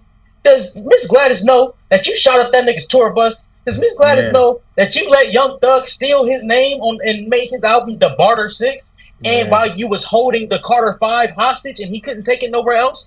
Does Miss Gladys know that the whole Sorry for the Wait 2 was dedicated to dissing your ass? Does he know? Does she know? Does she know? Yeah, Birdman is definitely tripping because he's caused Lil Wayne more problems than anybody in the world. Like, respectfully. You talking about everybody hate Lil Wayne. No, nigga, you hate Lil Wayne. Yeah, bro. You hate Lil Wayne, bro. This whole Lil Wayne situation is just crazy to me. That's what makes me mad. Y'all was... Now, I'm going to give people credit. A lot of people was asking for Wayne to do the Super Bowl when we were talking about New Orleans. That is 100% factual. But there's so much that goes into that, man. Well, y'all. The reason why there is the major outrage is because Kendrick's from the West. I wanted to be 6'5". Yeah, I agree. I think the major outrage is that it's Kendrick Lamar, and because they know the people he beat Drake down. Yeah. So now Wayne cannot accept an invite from Kendrick. Yeah. Or it's going to look terrible. I was thinking that too. Everyone's saying to bring him out, and I'm like, I don't think. No, I deadass was like, what sense does that make? That would just show that Lil Wayne and Drake don't fuck with each other. Do y'all want to know where my twisted memes many mind goes? Where? If Lil Wayne steps on that stage, the first thing I'm saying, fuck on Wayne's girl when he was in jail. Yeah, that's what I was. Man, that's the first thing I'm saying. That's checkmate. What Lil Wayne gonna do? What he gonna try to scrap? I knocked the brother rest of his dreads right off. Where 2 T's at? But nah, man, I love Lil Wayne. We're not dissing Wayne. I promise. We listen to all his music. We grew up on his music. He's a legend, man. He's a GOAT. He's a legend. Things about it, man. Like every rapper, one of my favorite rappers growing up. Every rapper, Kendrick is the man right now. Kendrick said F the big three, and then he dismantled the big three, and then he just made power move after power move after power move. I do want to ask you guys. Can you name an artist that you would like to see perform at the Super Bowl in the future? I already know where Cam wants to go on this. You feel me? But you could, touch on it. I know the artist you're gonna say. You just kind of touched on it a little bit. Oh, okay. Travis Scott. No, not Travis. For me. I like Travis, but Travis is the guy that I really like. But I could give a damn if he gets Super Bowl. I would love to see a Travis. I would watch it. I would watch it. I'm just not actively like, Travis, Mm-hmm. Chris Brown or Kanye. Chris Brown. If they can pump enough meds in him to act right, Kanye, hands down. Kanye. I wouldn't mind a Jay-Z Super Bowl either, though. Not either. Jay-Z got he got universal slaps. I like the Chris Brown a lot. Chris Brown would be amazing. Yeah, because Chris Brown will put his heart and his soul into performing. How do you think the public's perception would be on that? I think, of course, there's going to be fake outrage and shit. There's always outrage for everything, though, if we're really looking at it. Yeah, that's what I feel like. I'm going to tell you, though. I'm going to tell you, bro. Once you let Dr. Dre touch that Super Bowl stage, You really can't do Chris Brown like that. Yeah. They're going to continue to do it because Chris Brown did what he did in the social media era. But Dr. Dre did some shit in his day. Not dissing Dre, but like you can't do that to him and then say, Chris Brown, you can't touch this stage ever. I agree. So it's kind of hypocritical because at this point, I feel like we will have to judge everybody. You know? Yeah. I feel like just people don't like fairly judge Chris Brown in a sense. You know, like he fucked up, but like I feel like we're all allowed to like get better. You know, learn from our mistakes, get better. And I feel like he's done a pretty good job of that. Yeah, my thing is, I wouldn't have anything to say about it if Chris Brown was performing. I would love to see Beyonce do it again for sure. I just hope that. Oh my god, I bro. would love that. After seeing Beyonce like in person, bro, I would love that. I'll never see nothing bad about her. Now, what I will say is, I hope Jay-Z extends his contract with the NFL because it's not like an indefinite contract. Yeah. Because like Charlamagne said, y'all doing all this goddamn complaining about Kendrick and because they complained about Usher, they complained about Rihanna, they complained about they've complained about everyone. Yeah, they really have. That's my thing. They've complained about everyone. The only one they didn't complain about was Dre because it was like, how you gonna say no to Dr. Dre in Los Angeles, right? No, you can't. But even and it's like a bunch of people performed, so you couldn't really critique everybody, you know. Yeah. So it was like, but you know, they was like, well, Rihanna, we don't know, she ain't put an album in forever, or Usher, he only getting it because he did that Residence and all that shit, right? So y'all can complain regardless, but y'all better start appreciating what Jay-Z's doing because out of all them Super Bowls, we wouldn't get no black headliners. The only black headliner that was like the main person was Michael and Prince and Beyonce. Oh, Beyonce, yes, and Beyonce, of course. So it was like we was getting U2, we was getting Shakira, we was getting Maroon 5, fucking Coldplay. Like that's what we was getting. So I'm not even. No disrespect. I was gonna say no disrespect to them. Them niggas is hard and they're very successful in music. I feel like my thing is I feel like we weren't getting what we wanted to listen to. You know, I feel like it should be a good balance because there are fans and stuff of that. Because I wouldn't be mad if 1 year they did rock and roll, 1 year they did international, 1 year but it's like every year we were kind of like not getting anything that we liked, you know. The minute Jay-Z leave, we getting Taylor Swift. Oh, definitely. I thought she was gonna perform this year. I ain't gonna lie, but I see it coming. I definitely see Taylor Swift coming. Yeah. I didn't see Kendrick coming, so I'm not even gonna lie. So I have Kendrick's. So I have Kendrick's tweet notifications on now after what he just did on Twitter with these surprises. I was like, I got to catch everything. So when I saw the tweet popped up, I thought it was fake. Me too. I woke up and seen the little graphic. I'm like, what the fuck? Or I seen it and I low-key was like I didn't think it was a halftime. I thought he was just promoting something. My thinking on it was like, didn't bro just perform at the Super Bowl? And I was like, oh wait, he was one of the people brought in. That was crazy. Yeah, he was fourth. Yeah, that was crazy. He was the fourth leg. Nah, Kendrick won this year. I feel like Kendrick won 2024, man. He earned it, bro. He earned it. He won it. And here's the best thing to the NFL for even, you know, I know they the best thing. Decision, but the best thing about Kendrick doing this is because I'm not gonna lie, I started to have my doubts. Is he really dropping an album? This confirms that he's going to do an album, either before or immediately after. Because he's building his hype. Listen, can I ask a question? Yeah. Has anybody had as good of, let's say, a 3-year run as Kendrick is gonna have? Because didn't he drop his album last year? Was it? I think it was 2 years ago. 2 years, yeah, but still. 2 years ago, he defeats Drake, and now he's performing at the Super Bowl. Nah, yeah. How about even before that? How about even before the beef?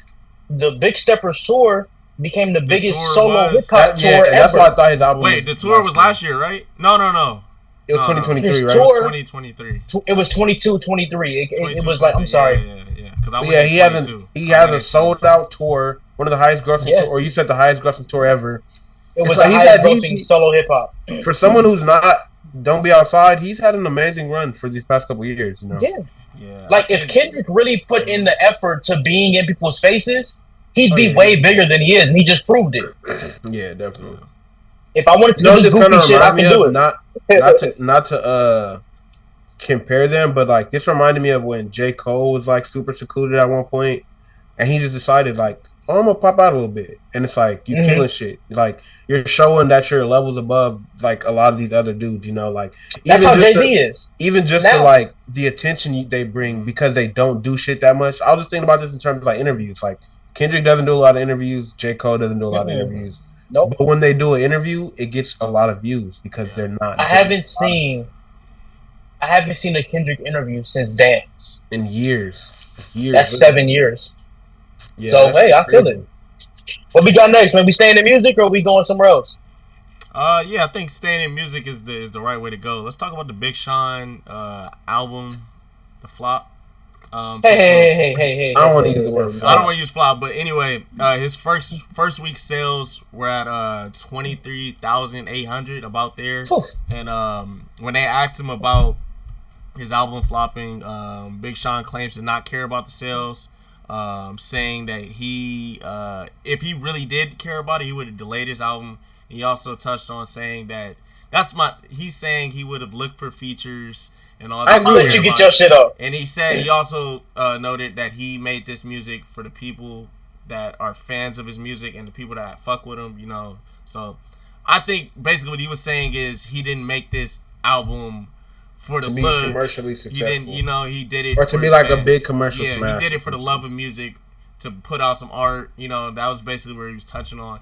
And you know, I get what he's saying, but I don't think you put out an album for the, like, you know, when you're putting out a product, you want to sell, you want to do good. You know, I feel like when people say they don't care about all that, I think they're lying. I think they're full of shit. So, kind of think he's full of shit, but I get what he's saying. Personally, I personally think. What was you gonna say? No, go ahead. Get your shit I personally agree with him in the sense of like, if he kind of wanted to like play the numbers game, there are certain things he could have done to like boost the numbers. He could have got bigger features. He could have did some big videos. Could have put more money into marketing. But I feel like certain artists, because not all of them, but like once they get to a certain point of success, they just don't want to necessarily always have to play that game of like chasing numbers, you know, and worrying about first week sales and stuff. So I feel like he's kind of in that boat of shit where he's like, I got a fan base, and I'm gonna just like serve them and like fuck with them, and if other people fuck with me, it's cool. But if not, then it is what it is, you know. But my thing as far as that, like, when you're like putting out work and everything, don't you want to do your best to push it and to get your art out there? You know, like marketing, you have all the tools and everything. But it's kind of like, do you want to?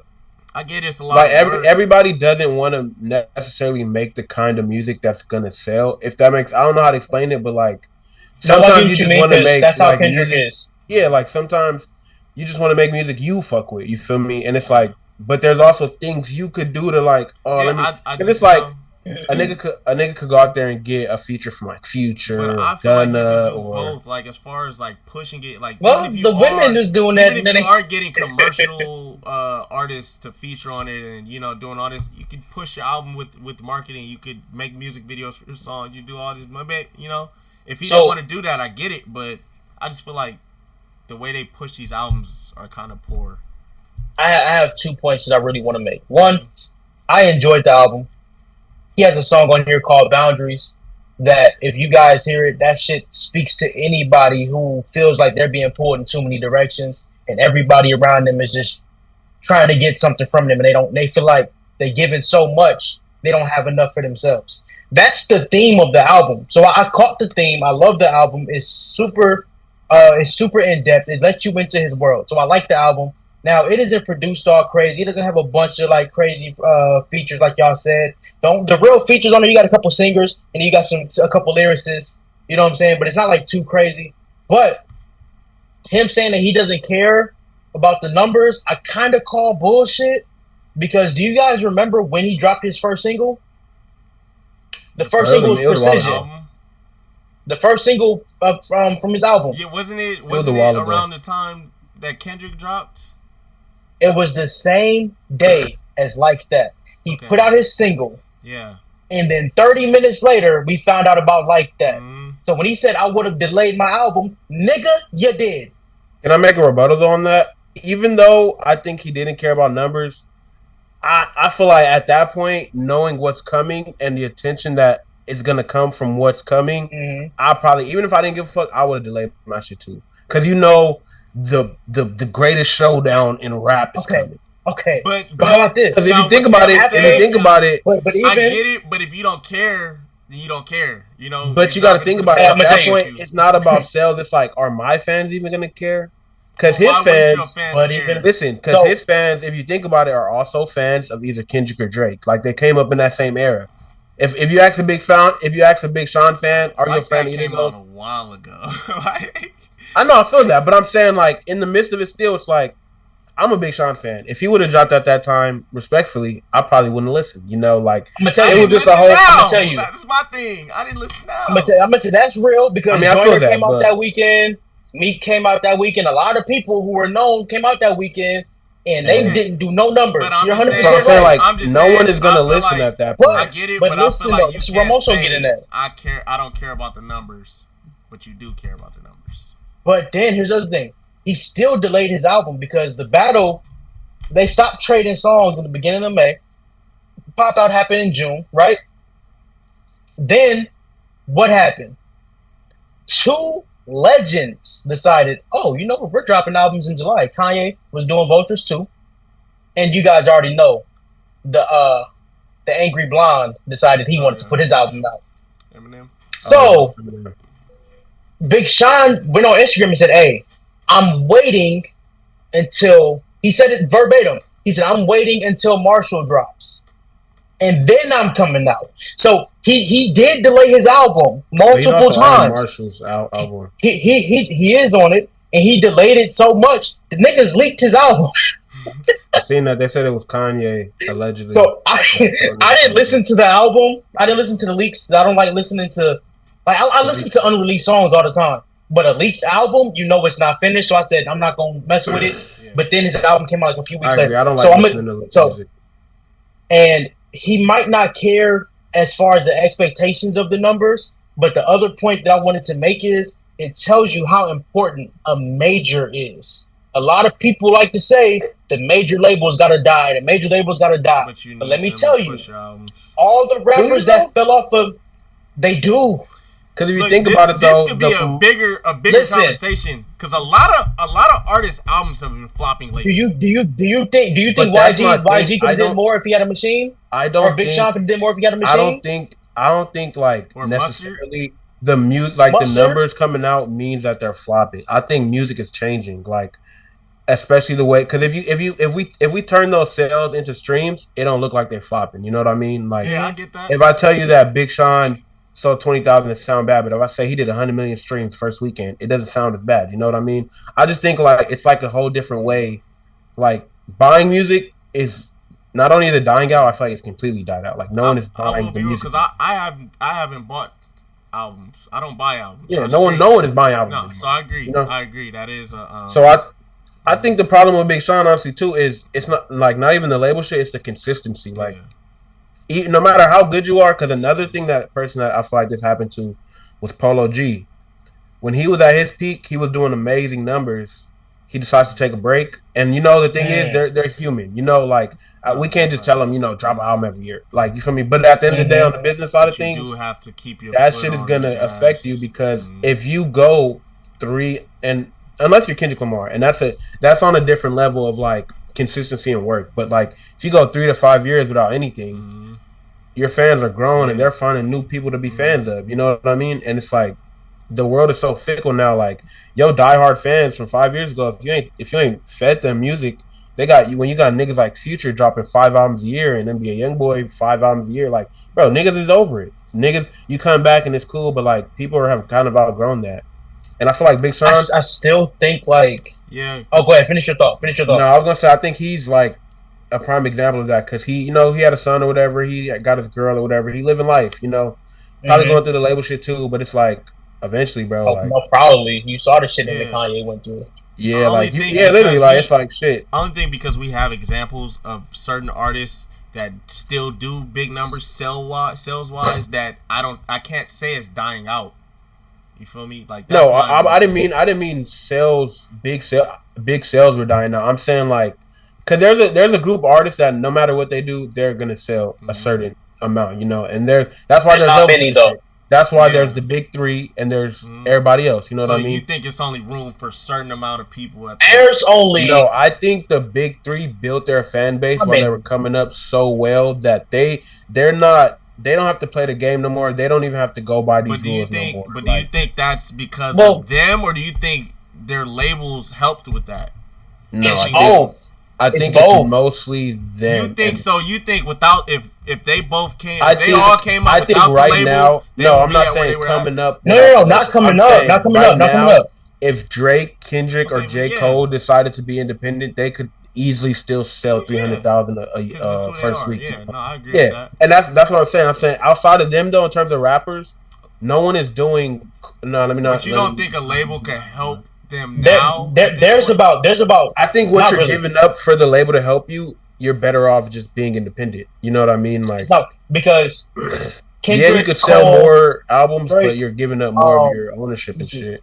Kendrick, Cole, Drake, Nicki, Beyonce, and we talking about rappers. We talking about maybe rappers. If he decides to push something, Kanye. Kanye. So I'm thinking of people that too. I'm thinking of people who can. Hey, you know what? Fuck the label. I'm gonna pay for my album. I'm gonna pay for my tour. I'm gonna pay for my merch. I'm gonna pay for my videos. I'm gonna pay for everything. And they know. I was gonna say they know for a fact they're gonna recoup like times 10. You know what I mean? That's the problem.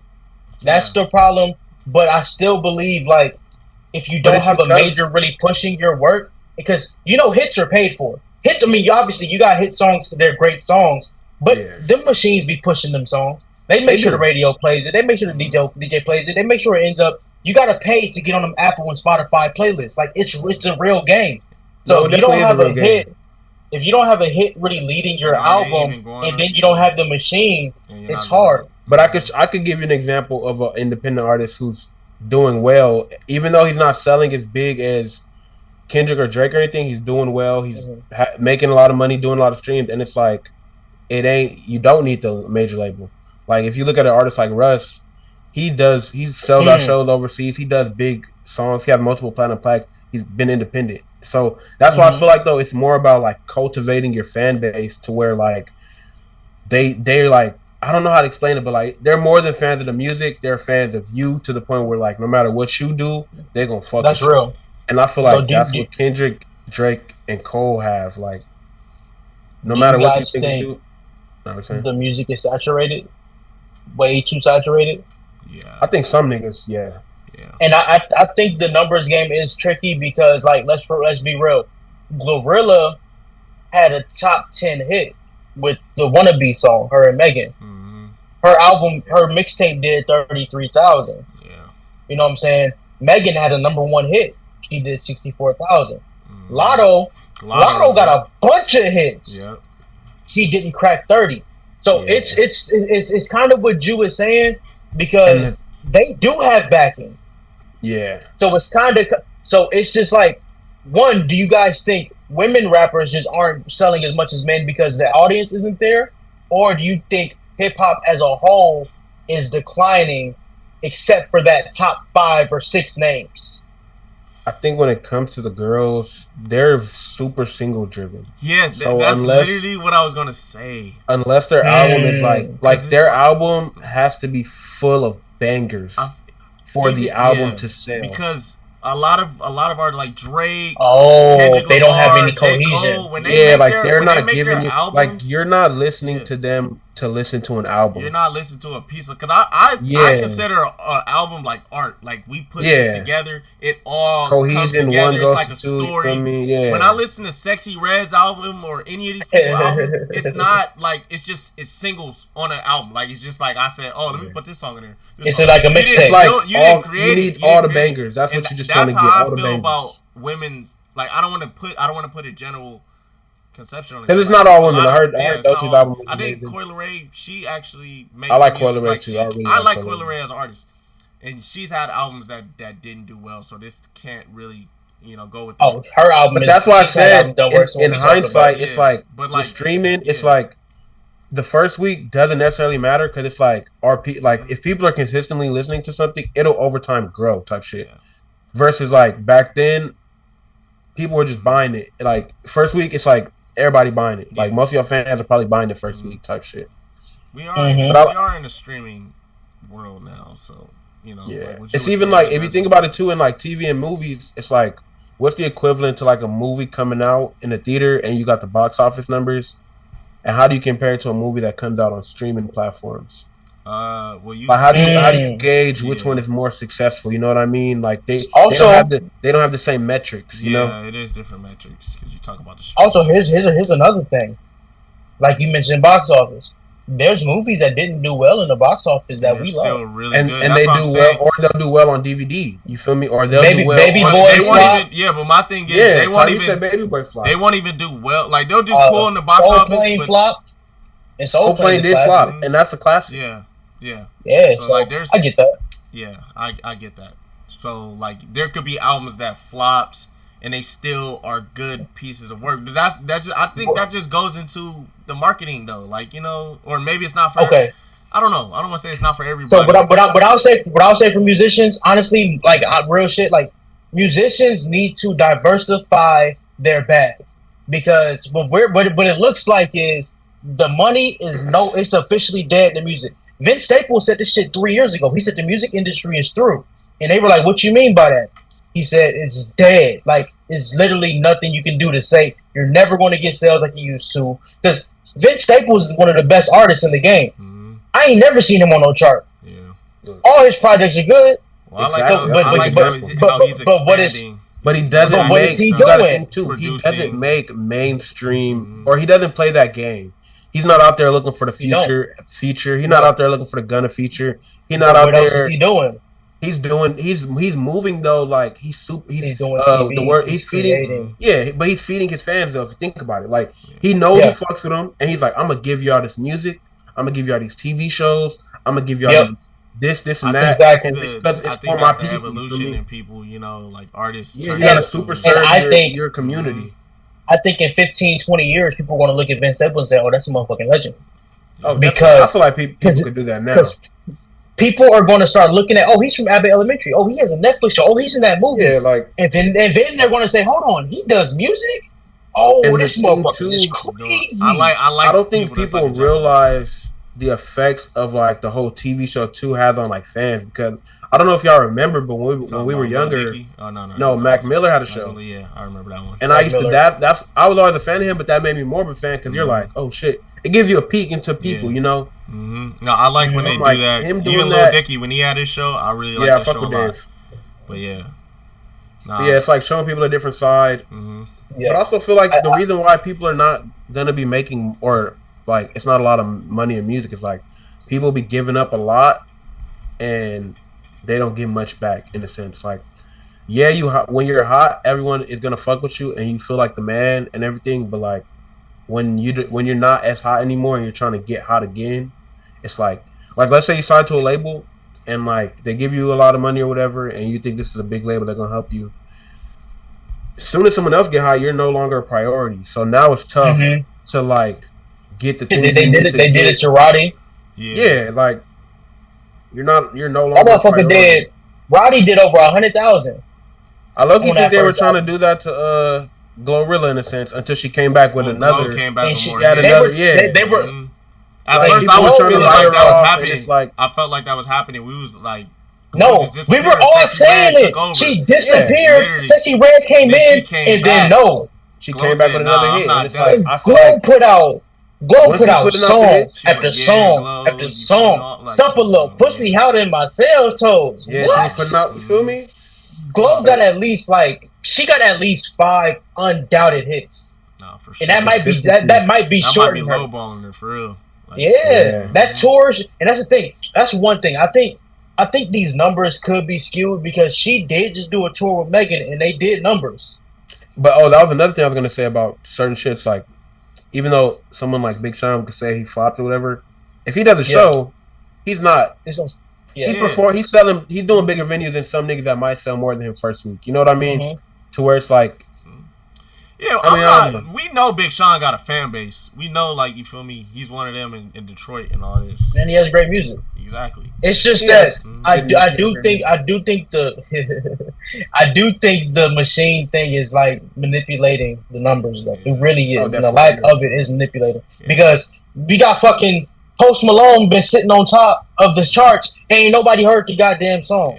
Nah, I ain't gonna lie. Post Malone be going I crazy. just feel like No, he's a big deal. But come on, there's songs that you hear everywhere, with and that, they're not it's up more there. that we're more Taylor divided. did 3, bro. That's all. Look, I was gonna say, I feel like with that, it's like as a country in terms of music, we're more divided than ever. Because even when we were kids, it'll be certain pop songs where like we know them though. Like you feel me? Niggas know them. Like every nigga singing them. Like nowadays, it's like nobody knows. Like you can ask people, fans of rap, no one knows what's the number one pop song. You might ask, or even that song that's number one in the country, the Tipsy song. Yeah, the Shabuzi. Yeah, like I don't really hear that outside, but it's the number one song. I hear that shit. I can't even lie on that one. I hear that one. Now I didn't hear that Morgan Wallen song. I wasn't hearing the Post Malone song. Now even Taylor Swift. Up until I started working in retail, I never heard Taylor Swift. I never hear Taylor Swift. That's how they get number ones. That's how they get them, bro. Because they songs be playing in the malls, be playing in the stores, playing on the bus, playing on the train. It just be on automatic spins, bro. TikTok and little kids. I'm not gonna lie. Like Taylor Swift, I'm not even gonna lie. I never ever disrespect Taylor Swift, bro. Since we were about 13, that's what I was saying. She one of them, bro. Yeah, she's had a crazy fan base. Ever since Kanye turned her into a goddamn villain, she ain't never looked back. Yeah, she's been now. This is where I question Taylor. I don't question her ability. I don't question her fan bases. I saw she had a stadium tour. My question about Taylor is the fact that your album did 2.5 million in the first week. I just don't believe you. It's crazy.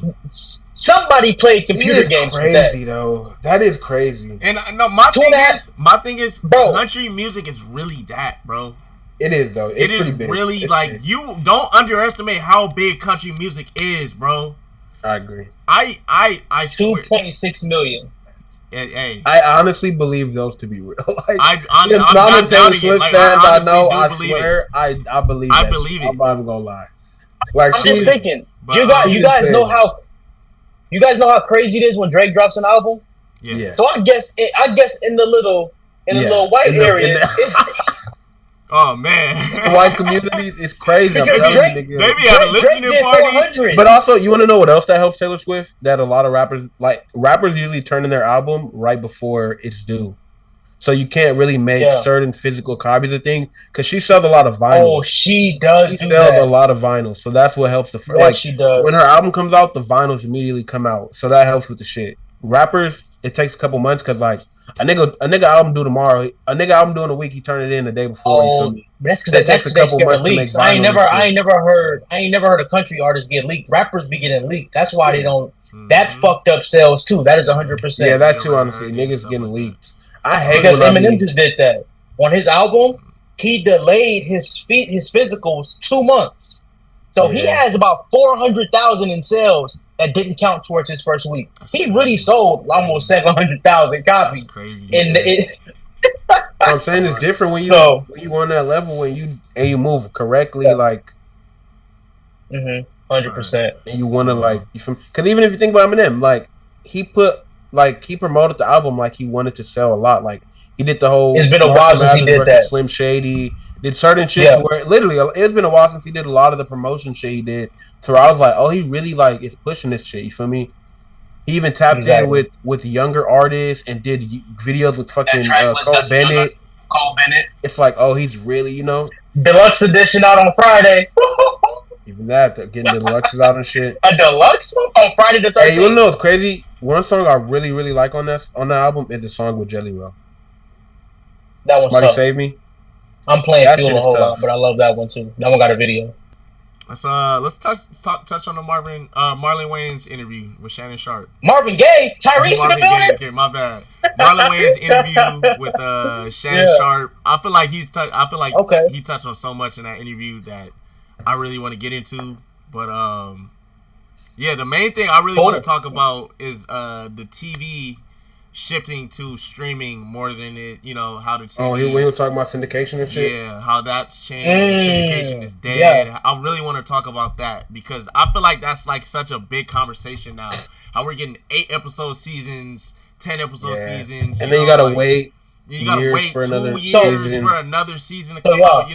I feel like that's intentional. Yeah, and I really like what he was saying, where like Netflix was doing so well, or Hulu was doing all this, and everybody felt like they had to jump on the wave, and instead of like let them have their lane, we got our lane. We can still do what we do. They can, everybody can eat. I just feel like how the world is going. He was even touching on it. Everybody feels like they're in competition with each other. They got to do what you do better. I got to copy you. It's all out of greed. Them companies really saw Netflix making money and getting customers and shit, and they're like, damn, let's do something just like that. Instead of, like he said, being like, you know what, this is what y'all do. Let's do us. That. Y'all do y'all. You feel me? And it's crazy because like I feel like we could have both. Like we don't have to just have that, And I think that's even happening in the sports world. Sports are starting to go to these streaming services. They don't even be on cable. They was what was the thing? Something was just Peacock. A football game was just on. It wasn't even on cable. It was just on Peacock. Like that, I just think that's insane. Like that's the new world. So, do either of you understand what syndication is? Yeah, isn't it like when you film you film a bunch of episodes, and then you start after a couple years, you sell them off to regional networks or something. So syndication basically means once you get to 100 episodes, they have to pay you for reruns, like what you're getting paid when you work on the show. Mm-hmm. Oh, okay. So you get paid for reruns now, but if it hits syndication, you're getting paid like you're still working on it. Mm-hmm. So 100 episodes is the goal. That's when they start showing it on different channels too, right? Yes, like when Martin is on BET or VH1. That's because Martin is syndicated. Mm-hmm. The Wayans, so basically. Et cetera. Another thing Marlon did not touch in that session with Shannon Sharp is that their deal with the Wayans brothers show, I believe the syndication was, they set it to 110 episodes.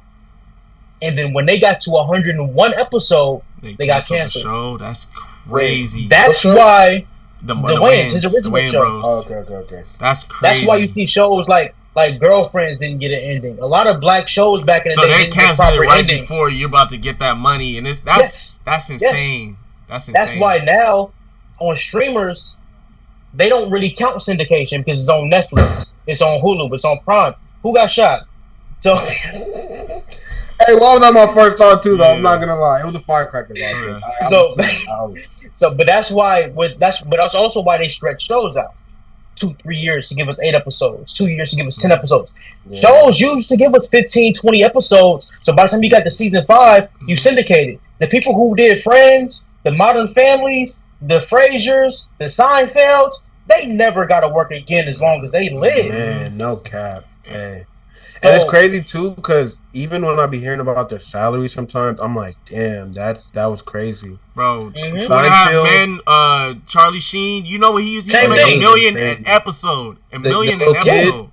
The little kid was getting $250. Yes, like what? Yes, the dude from Seinfeld. I think he was talking about, and especially when they renegotiate, he was saying that, like he was saying him and his co-host or co-workers or whatever, other people on the show, they did the math and everything, and they came back and they were like, listen, we're worth to this show $1 million an episode. Yeah. And they got that shit. Because like, what happens is, you know, they realize, no, we're making way too much money to let y'all go. But sometimes, but when you have Martin, and then after Martin, the Jamie Foxx show happens, and all these other black comedians is popping up with their show. They're like, "Oh, we ain't gotta pay y'all. Y'all replaceable." It's like literally everybody could do this. You know. What did Marlon say? His family left in Living Color, the show that Keenan created, went down, and they said, "Oh, you know what? We'll get another black person. Let's go get Chris Rock and the show doc." You can even when he was talking about Scary Movie. Yeah, Scary Movie, same thing. And the thing is, they wanted to do it without him, and it fell off. They stole their script they stole their idea for one of the movies for 3, and they got away with that one. Yeah. I like 3. Then you said I don't 4. remember 3 I don't remember 3 either. or 4. So 3 can't mess with the first 2. But when I found out that they fired the Wayans or the Wayans left 3, I was like, I didn't even notice. But after that, they were so bad. But now I'm realizing, okay, 3 was tolerable because they had the guideline of the Wayans. Exactly. Yeah. And people will be wondering, Ice Cube, where's Friday? It's the same situation. Yeah, Ice Cube doesn't. You got to know as a creator, like Tyler Perry did this perfectly. Tyler Perry did deals with studios to do his movies, but he never sold his IP. He always owned the character That's why Medea. I love Tyler Perry. Yeah. That's what I love about Tyler Perry, not why. They didn't know. They didn't know that they were supposed to just do a distribution deal and not sell the IP. Like now, they own White Chicks, they own Haunted House. Wait. Everything they can. Do they own the White? Because he was talking about. Because they were talking about the sequel, and he was talking about if they were to do it, he would want to do it the right way. Because you know how a lot of these sequels years later, and it's bullshit. They own the rights to White Chicks, but the problem is that White Chicks cost a lot of money. It's not worth it for the Wayans to put their money up with $1 billion studio for it. Yeah. Okay, I get it. Because like Marlon said, they realistically want 50 or 60 million to film that movie. Now they probably don't have 50 or 60 million just sitting around liquid to throw into a movie. Money for that. Never you can, but you don't. It's not smart. That's why. Smart. Like Tyler Perry uses his money now. But he doesn't do $60 million budgets either. Yeah, it's not smart to do that. So and that's what Ice Cube is going through. He doesn't own Friday. He doesn't own Barbershop. Ice Cube's been trying to make Friday for 15 years, and New Line kept telling him, "Hey, this script ain't working. This script ain't working. This script ain't working." Now everybody's dying. To die and all these. John died. Debo died. Ezell died. Like a lot of important people died. So it's like you gotta respect the black art. There's really no point in making it. Let it be the classics it was. If they do it, if they ever do it, it has to be from the perspective of them gathering for Pop's funeral. Yeah, that is the only way it works now. Because that can be funny as shit. It could be. Now, what's you guys' thoughts on TV? Like what's the word I want to use? The state of TV. Television, the state of television, like how shows are doing these 10-episode, 8-episode seasons. Do you guys like that format, or do you feel like we should go back to what it used to be, where we had maybe 20, 30 episode seasons, maybe? Like, do you think we should go back to that format, or do you like the 8, 10 episode seasons and maybe speed up the process of how fast we get the seasons? Because I think there's the problem with that is.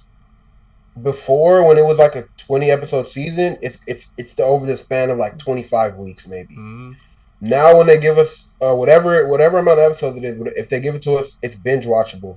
Yeah. So now instead of it being 20, like, okay, think about it. If I wait 25 weeks to the end, then I only got to wait a couple weeks till the new season come out. They probably already filmed it and everything's done. But now it's like it drops. I watched the whole season in 2 days, and now it's like. They don't even know if they even want to make season 2 yet. You know what I mean? The way they distribute it is the problem. And I think if they did it like if we dropped the 10-episode season, you need to have that next season like filmed, like you're not in the process of filming, maybe in the process of filming, or already have it filmed to where it's in production and it's being ready to be rolled out. Like maybe the end of the year. I feel like 2 seasons, 1 year is the formula. Low key, I don't know. But Cam, what are you going to say? How about this? It depends on what TV format we're checking for. Because network TV is still 20 episodes. The All-Americans, the 911s. Like 8 episodes, 10 episodes. No, All-American, what they do is they do the old school format. All-American gives you 18 episodes. What they do is they give you the old school format of they're filming, give you the first 9, and while they're giving you the first 9, they're writing and editing and filming the rest of the season. Go like on a break, give you the back end. That's why they only take short breaks. Exactly. That's the format of network television. On cable, they give you 10 to 13. Like The Sopranos was only giving you 13. The Wire was giving you 10. Entourage would give you 8 to 12. Insecure never passed 8. Bigger budgets per episode. I think that's why they would also less people were watching it. Yeah, that too. Less people because it was on like HBO and shit and like the special channels. So it's cable versus network. Turnaround for the next season. It was. Let me see. I got The Sopranos in front of me. Season 1 of The Sopranos ended on April 4th, 1999, and season 2 started January 16th, 2000. So that's 8 months. That's not that bad. A year. And I think that's if I don't have to wait if I wait a year, I'll be fine with that. But a lot of these seasons will end, and they haven't even started writing the next season. Yeah. And I have to wait 2 years. I have 2 problems. And I don't even care about it. Like, for example, Euphoria. Hey, not too much now. They still paying me. I get it. We got 2 seasons of Euphoria, and it's been, what, like 10 years? Like, literally. I'm not even joking. It's funny. It's to the point where if they come back, what is it going to look like? Everybody's going to be old. Like, they're all, like, they got to go. They got to do time. One of the characters. We filmed season 2. We filmed season 2 3 years ago. Damn. That is insane. It's been 3 years. That is insane. It's been 3 years since we filmed season 2. That is actually. So it's crazy because I was talking to my agent about that, and it's nuts because it's like that's what I also think about. I have 2 problems with TV now is because streamers are taking the cable format and not the network format. Streamers are giving you 10 episodes and saying, all right, y'all got to wait now because most of the streamers come from HBO, from Star. I was going to say, they're the ones doing most of the streaming. That's what it is. So they're taking that format. Disney Plus, they're doing the same format. And what happens is... Don't even get me started on Disney Plus. They either give you the entire season up front, like you said, you watch it all in 2 days, 3 days. I genuinely hate or they do what Bel Air just did. Bel Air gave us 3 episodes. That might have been worse. They go 3 episodes. That might have been 3 worse. episodes. 2 episodes. So now you got 10 episodes in 1 month, and you got to wait a year for them to come back. Now my thing, Bel Air did it when they first came out. They did 3 episodes for the first one, and then the rest were weekly basis. I get that when you're a new show and you got to build a fan base, you got to get me to like you. You feel me? I get that. But once you're already established, and you don't have to get my attention. Do 1 episode. Like Bel Air just came out. I swear to you, it came out what, like August, 5 weeks ago. August, beginning of August.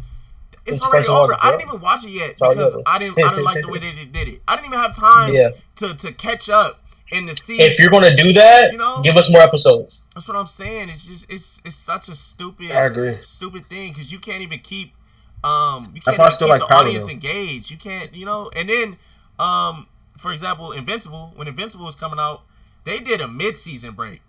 So it was 4 episodes and then they did a mid-season break for like a year. And then they came back with 4 more episodes, and it's over. And now they haven't even filmed the next season, and we're waiting this long to get the. It's so it's so dumb. Mid-season breaks only work if you get multiple, like a lot of episodes. You have to, like Power Book Ghost did 5 episodes, a 2-month break, 5 more. I don't like that. 2 months not bad. I don't like that because it's like I agree. Give us 8 like the Shy gave us 8 episodes. They took like a 4-month break and gave us 8 more. What are you taking a break for? My thing is, I agree. What are you taking a break for? You're just doing it to stretch time. You're killing the hype on your show. Now, I'll tell you why the Shy did it. The Shy did it because while they were airing the first half of season 6, they were filming the second half of season 6. That is the exception. When they were airing the second half of season 6, they were filming the season 7, and they're still filming 7 now. To be able to drop your next season to where that's what Empire did. And I think Empire too, like it was always on TV. And I think you feel me, like All American is one. Empire show, was a good time. All American, man, it was amazing show. No, the way I love the way All American I still think about that shit to this day, man. Because I followed some of the cast of All American. It always seemed like they were filming or they was promoting the season that's going. Then they were filming and then they keep promoting. Like it actually felt like All American was always out. So you know who does that? This guy works his people so much, he should be in jail. Tyler Perry. Oh, yeah. Tyler Perry always seems like he has something coming out. Do you know how long it took Euphoria? Not even just Euphoria, but since that's what I was on, I know the process. Euphoria and Vince Staples show. They filmed an episode a week. Most streamers, cable platforms do an episode a week. I like that. This motherfucker Tyler Perry do an episode a day. That's insane. That's insane.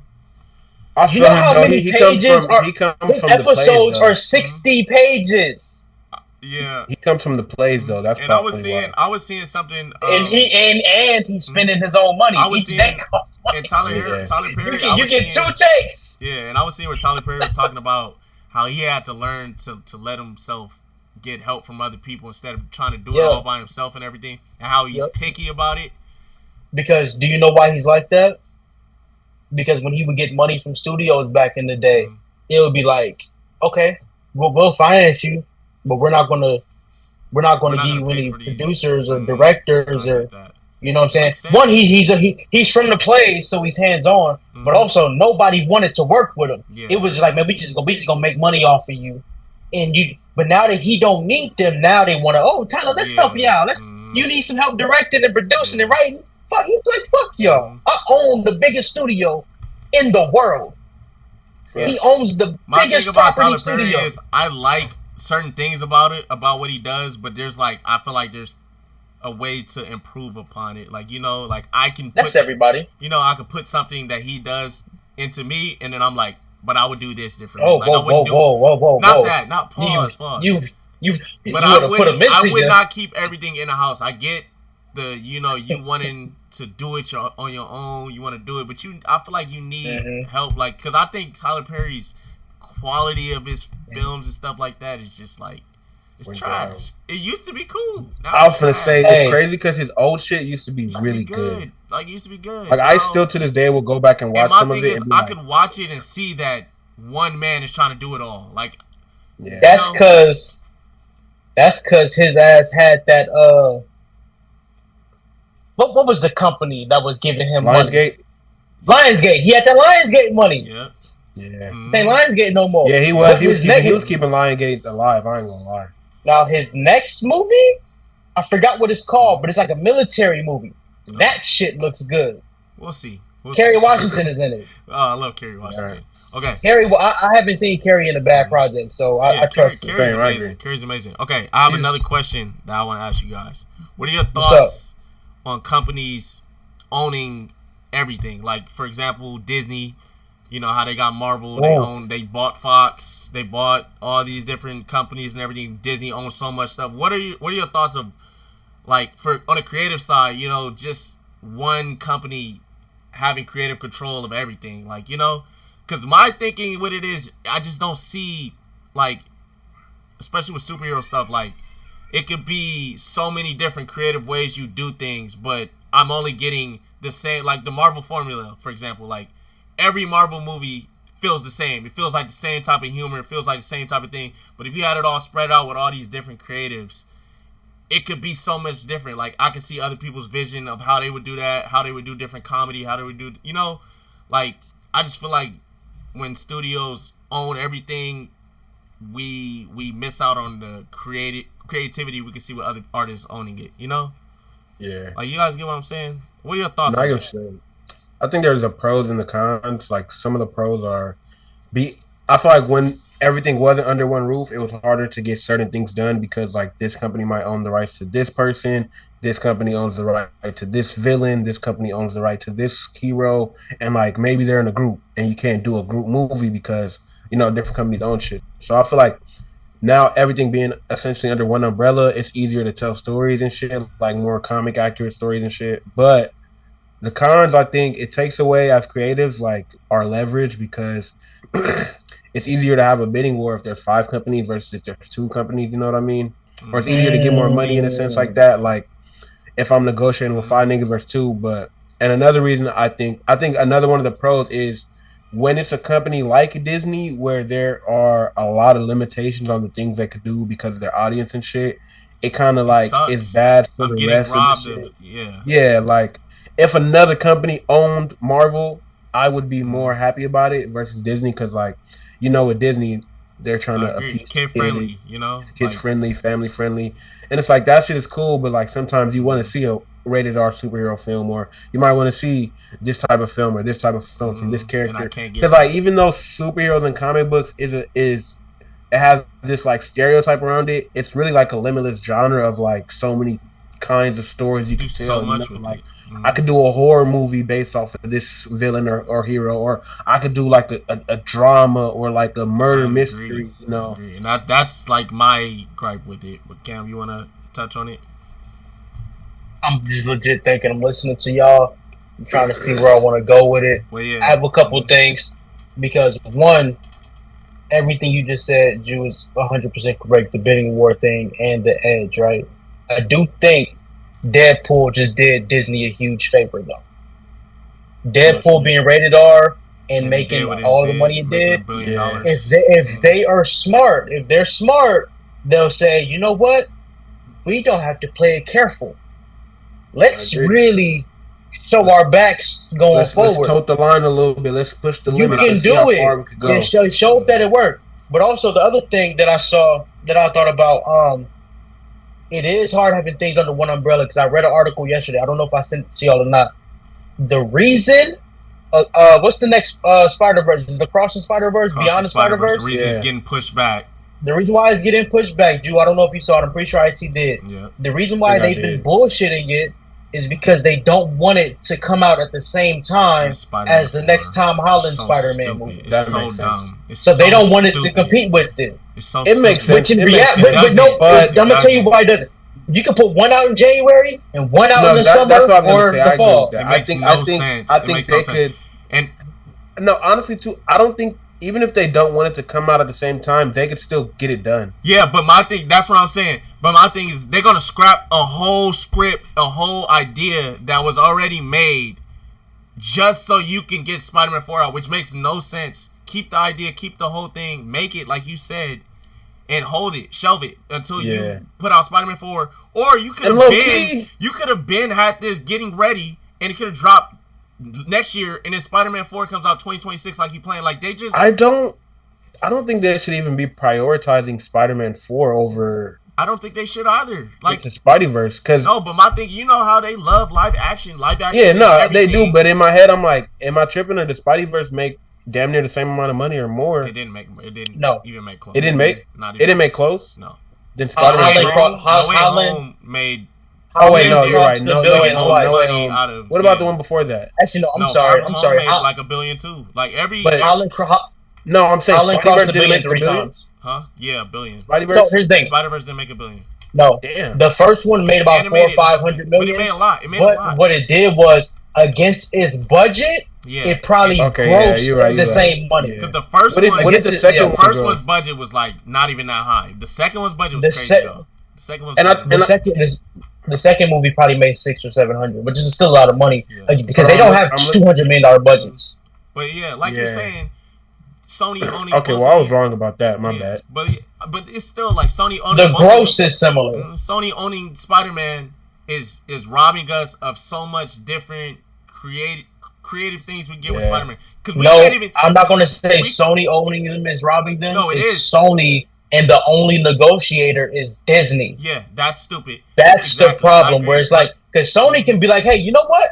I'm gonna go to Universal with this Spider-Man thing. But they can't do it. I'm saying Sony won't even allow Marvel to use villains that they already are using. So that's like, who's to say they won't do that if they were negotiating with somebody else?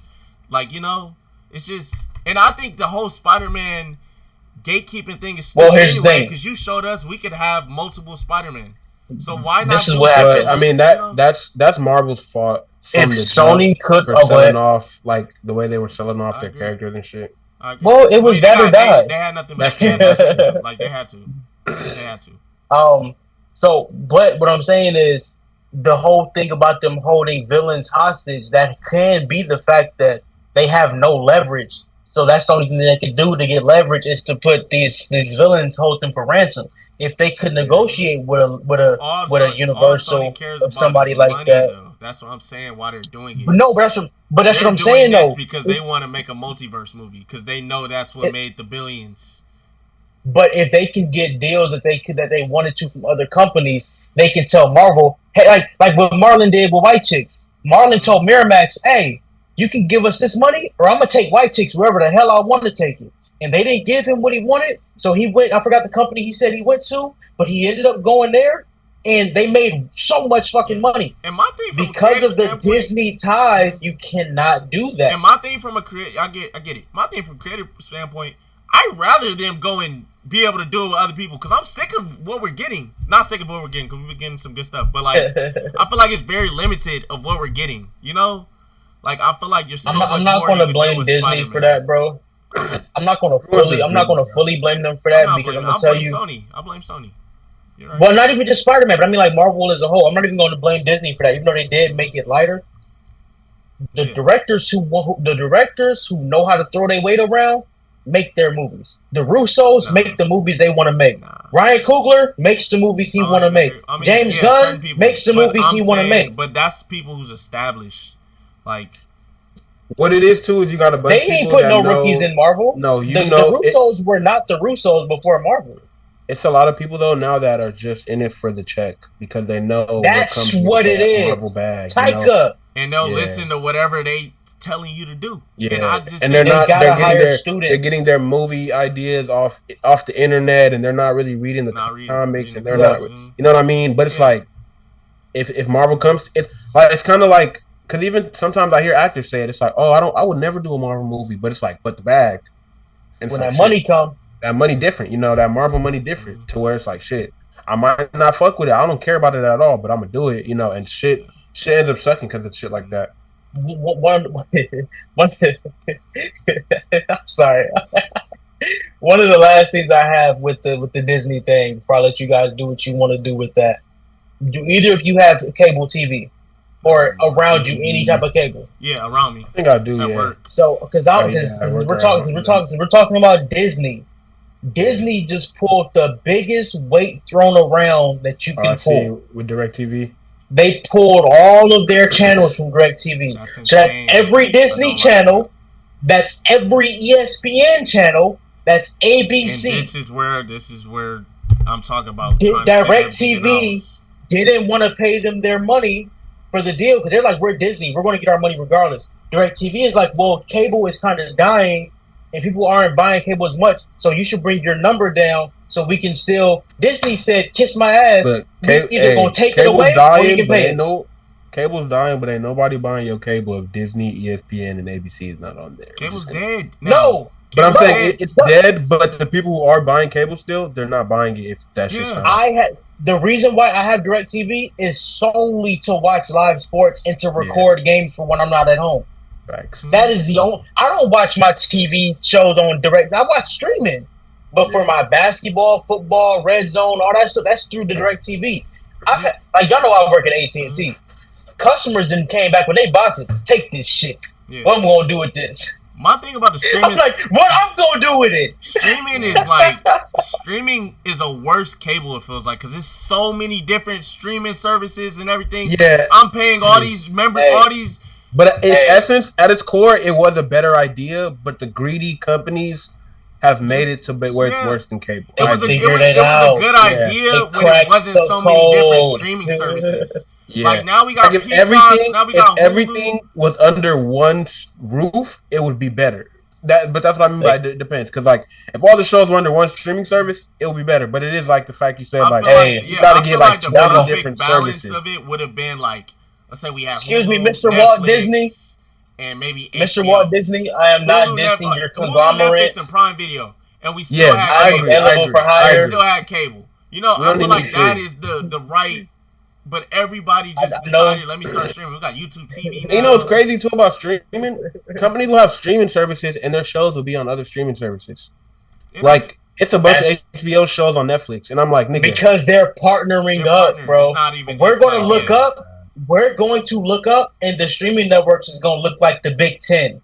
It's crazy. I mean, it's just going to turn back to cable. That's the crazy part. Internet cable. It already is. That's the thing. Like, we got these streaming services playing games. I'm watching football games on Peacock. Attention streamers. Attention Disney. Attention all of y'all. I am not dissing y'all. The last thing I need is I'm just talking I about. need some work, streamers. I'm talking about where it is. The way we consume entertainment nowadays is just changing. I'm just saying, everybody is trying to be the same. Everybody's trying to be the same. Everybody's trying to compete with each other. Disney Plus trying to compete with Netflix. It would be better, like you were saying, if it was kind of like the music shit. There's like only 3 options. 4 streaming services, and you can you can choose cable. Just wait until Disney fuck around and buy Sony. I don't think they're gonna be able to though. Sony better not let. Even when they bought Fox, they had to sell a bunch of like shit because like it was getting to be illegal. I think it should be. I think it should be illegal to own this. Yeah, stuff. It's illegal to be a monopoly. But they're not a monopoly. Disney doesn't fully own Fox. Yeah, they have to sell some shit, right? No, they own. No, Fox. They don't fully own it because DirecTV still has the Fox networks. They own 20th Century Fox, which is their movie development department. Fox 11, so they can buy a division of Sony. Because of course you can't buy Sony Music, you can't buy PlayStation. You probably can't even buy TriStar. But if you buy TriStar and Sony Films, just wait till Bad Boys 5 is on Disney. I'm so against. If Disney's gonna do that, I feel like they have to create a more adult. You gotta branch it out. Yeah, that's what I'm saying. Yeah, like you have to make your own Adult Swim or something, or there you go. Nick at Night type shit. Like you have to get into that. You have to, and you have to like. It's just it's gonna lack creativity, bro. Disney, like that's what I'm saying. Everything's Disney gonna be Uncut. Disney Uncut. Let's see what Minnie Mouse is working with. Hey, Disney Uncut at night. Come on, you know Disney's not gonna do that. You know they're not. Hell no, fuck no. They will never in life do that. But I mean, if Nickelodeon was crazy. If Nickelodeon could get away with Nick at Night, I think Disney could like test the boundaries. What Nickelodeon was doing to their kids. Okay, relax. I'm just saying, saying if a kid's network can get away with putting on adult content at night, I think Disney should look into that. Disney, or just make a separate channel. Disney is so stuck in their ways. You're going too far now. I'm just not for it. Definitely stuck in their ways. I'm just not for it. We have had an outstanding night kicking it with y'all tonight, man. Thank you guys for listening. This is the first and second episode of Attention to Detail, because we are splitting this up. So make sure you watch both. We have to split it up. Yeah. All right. Yes. But, and this isn't all we're doing. Oh yeah. Many more things coming. Be on the lookout. We back. Be on the lookout. But make sure you guys like, comment, subscribe to both the videos, because like you said, this got to be a split up. It's 2 hours. But share to your mother, your father, your sister, your grandmother. Yeah. All of them. They ain't got shit to do. Yeah. And I'm IT. You can. Right. And this is Attention to Detail. Appreciate you guys. Thank you.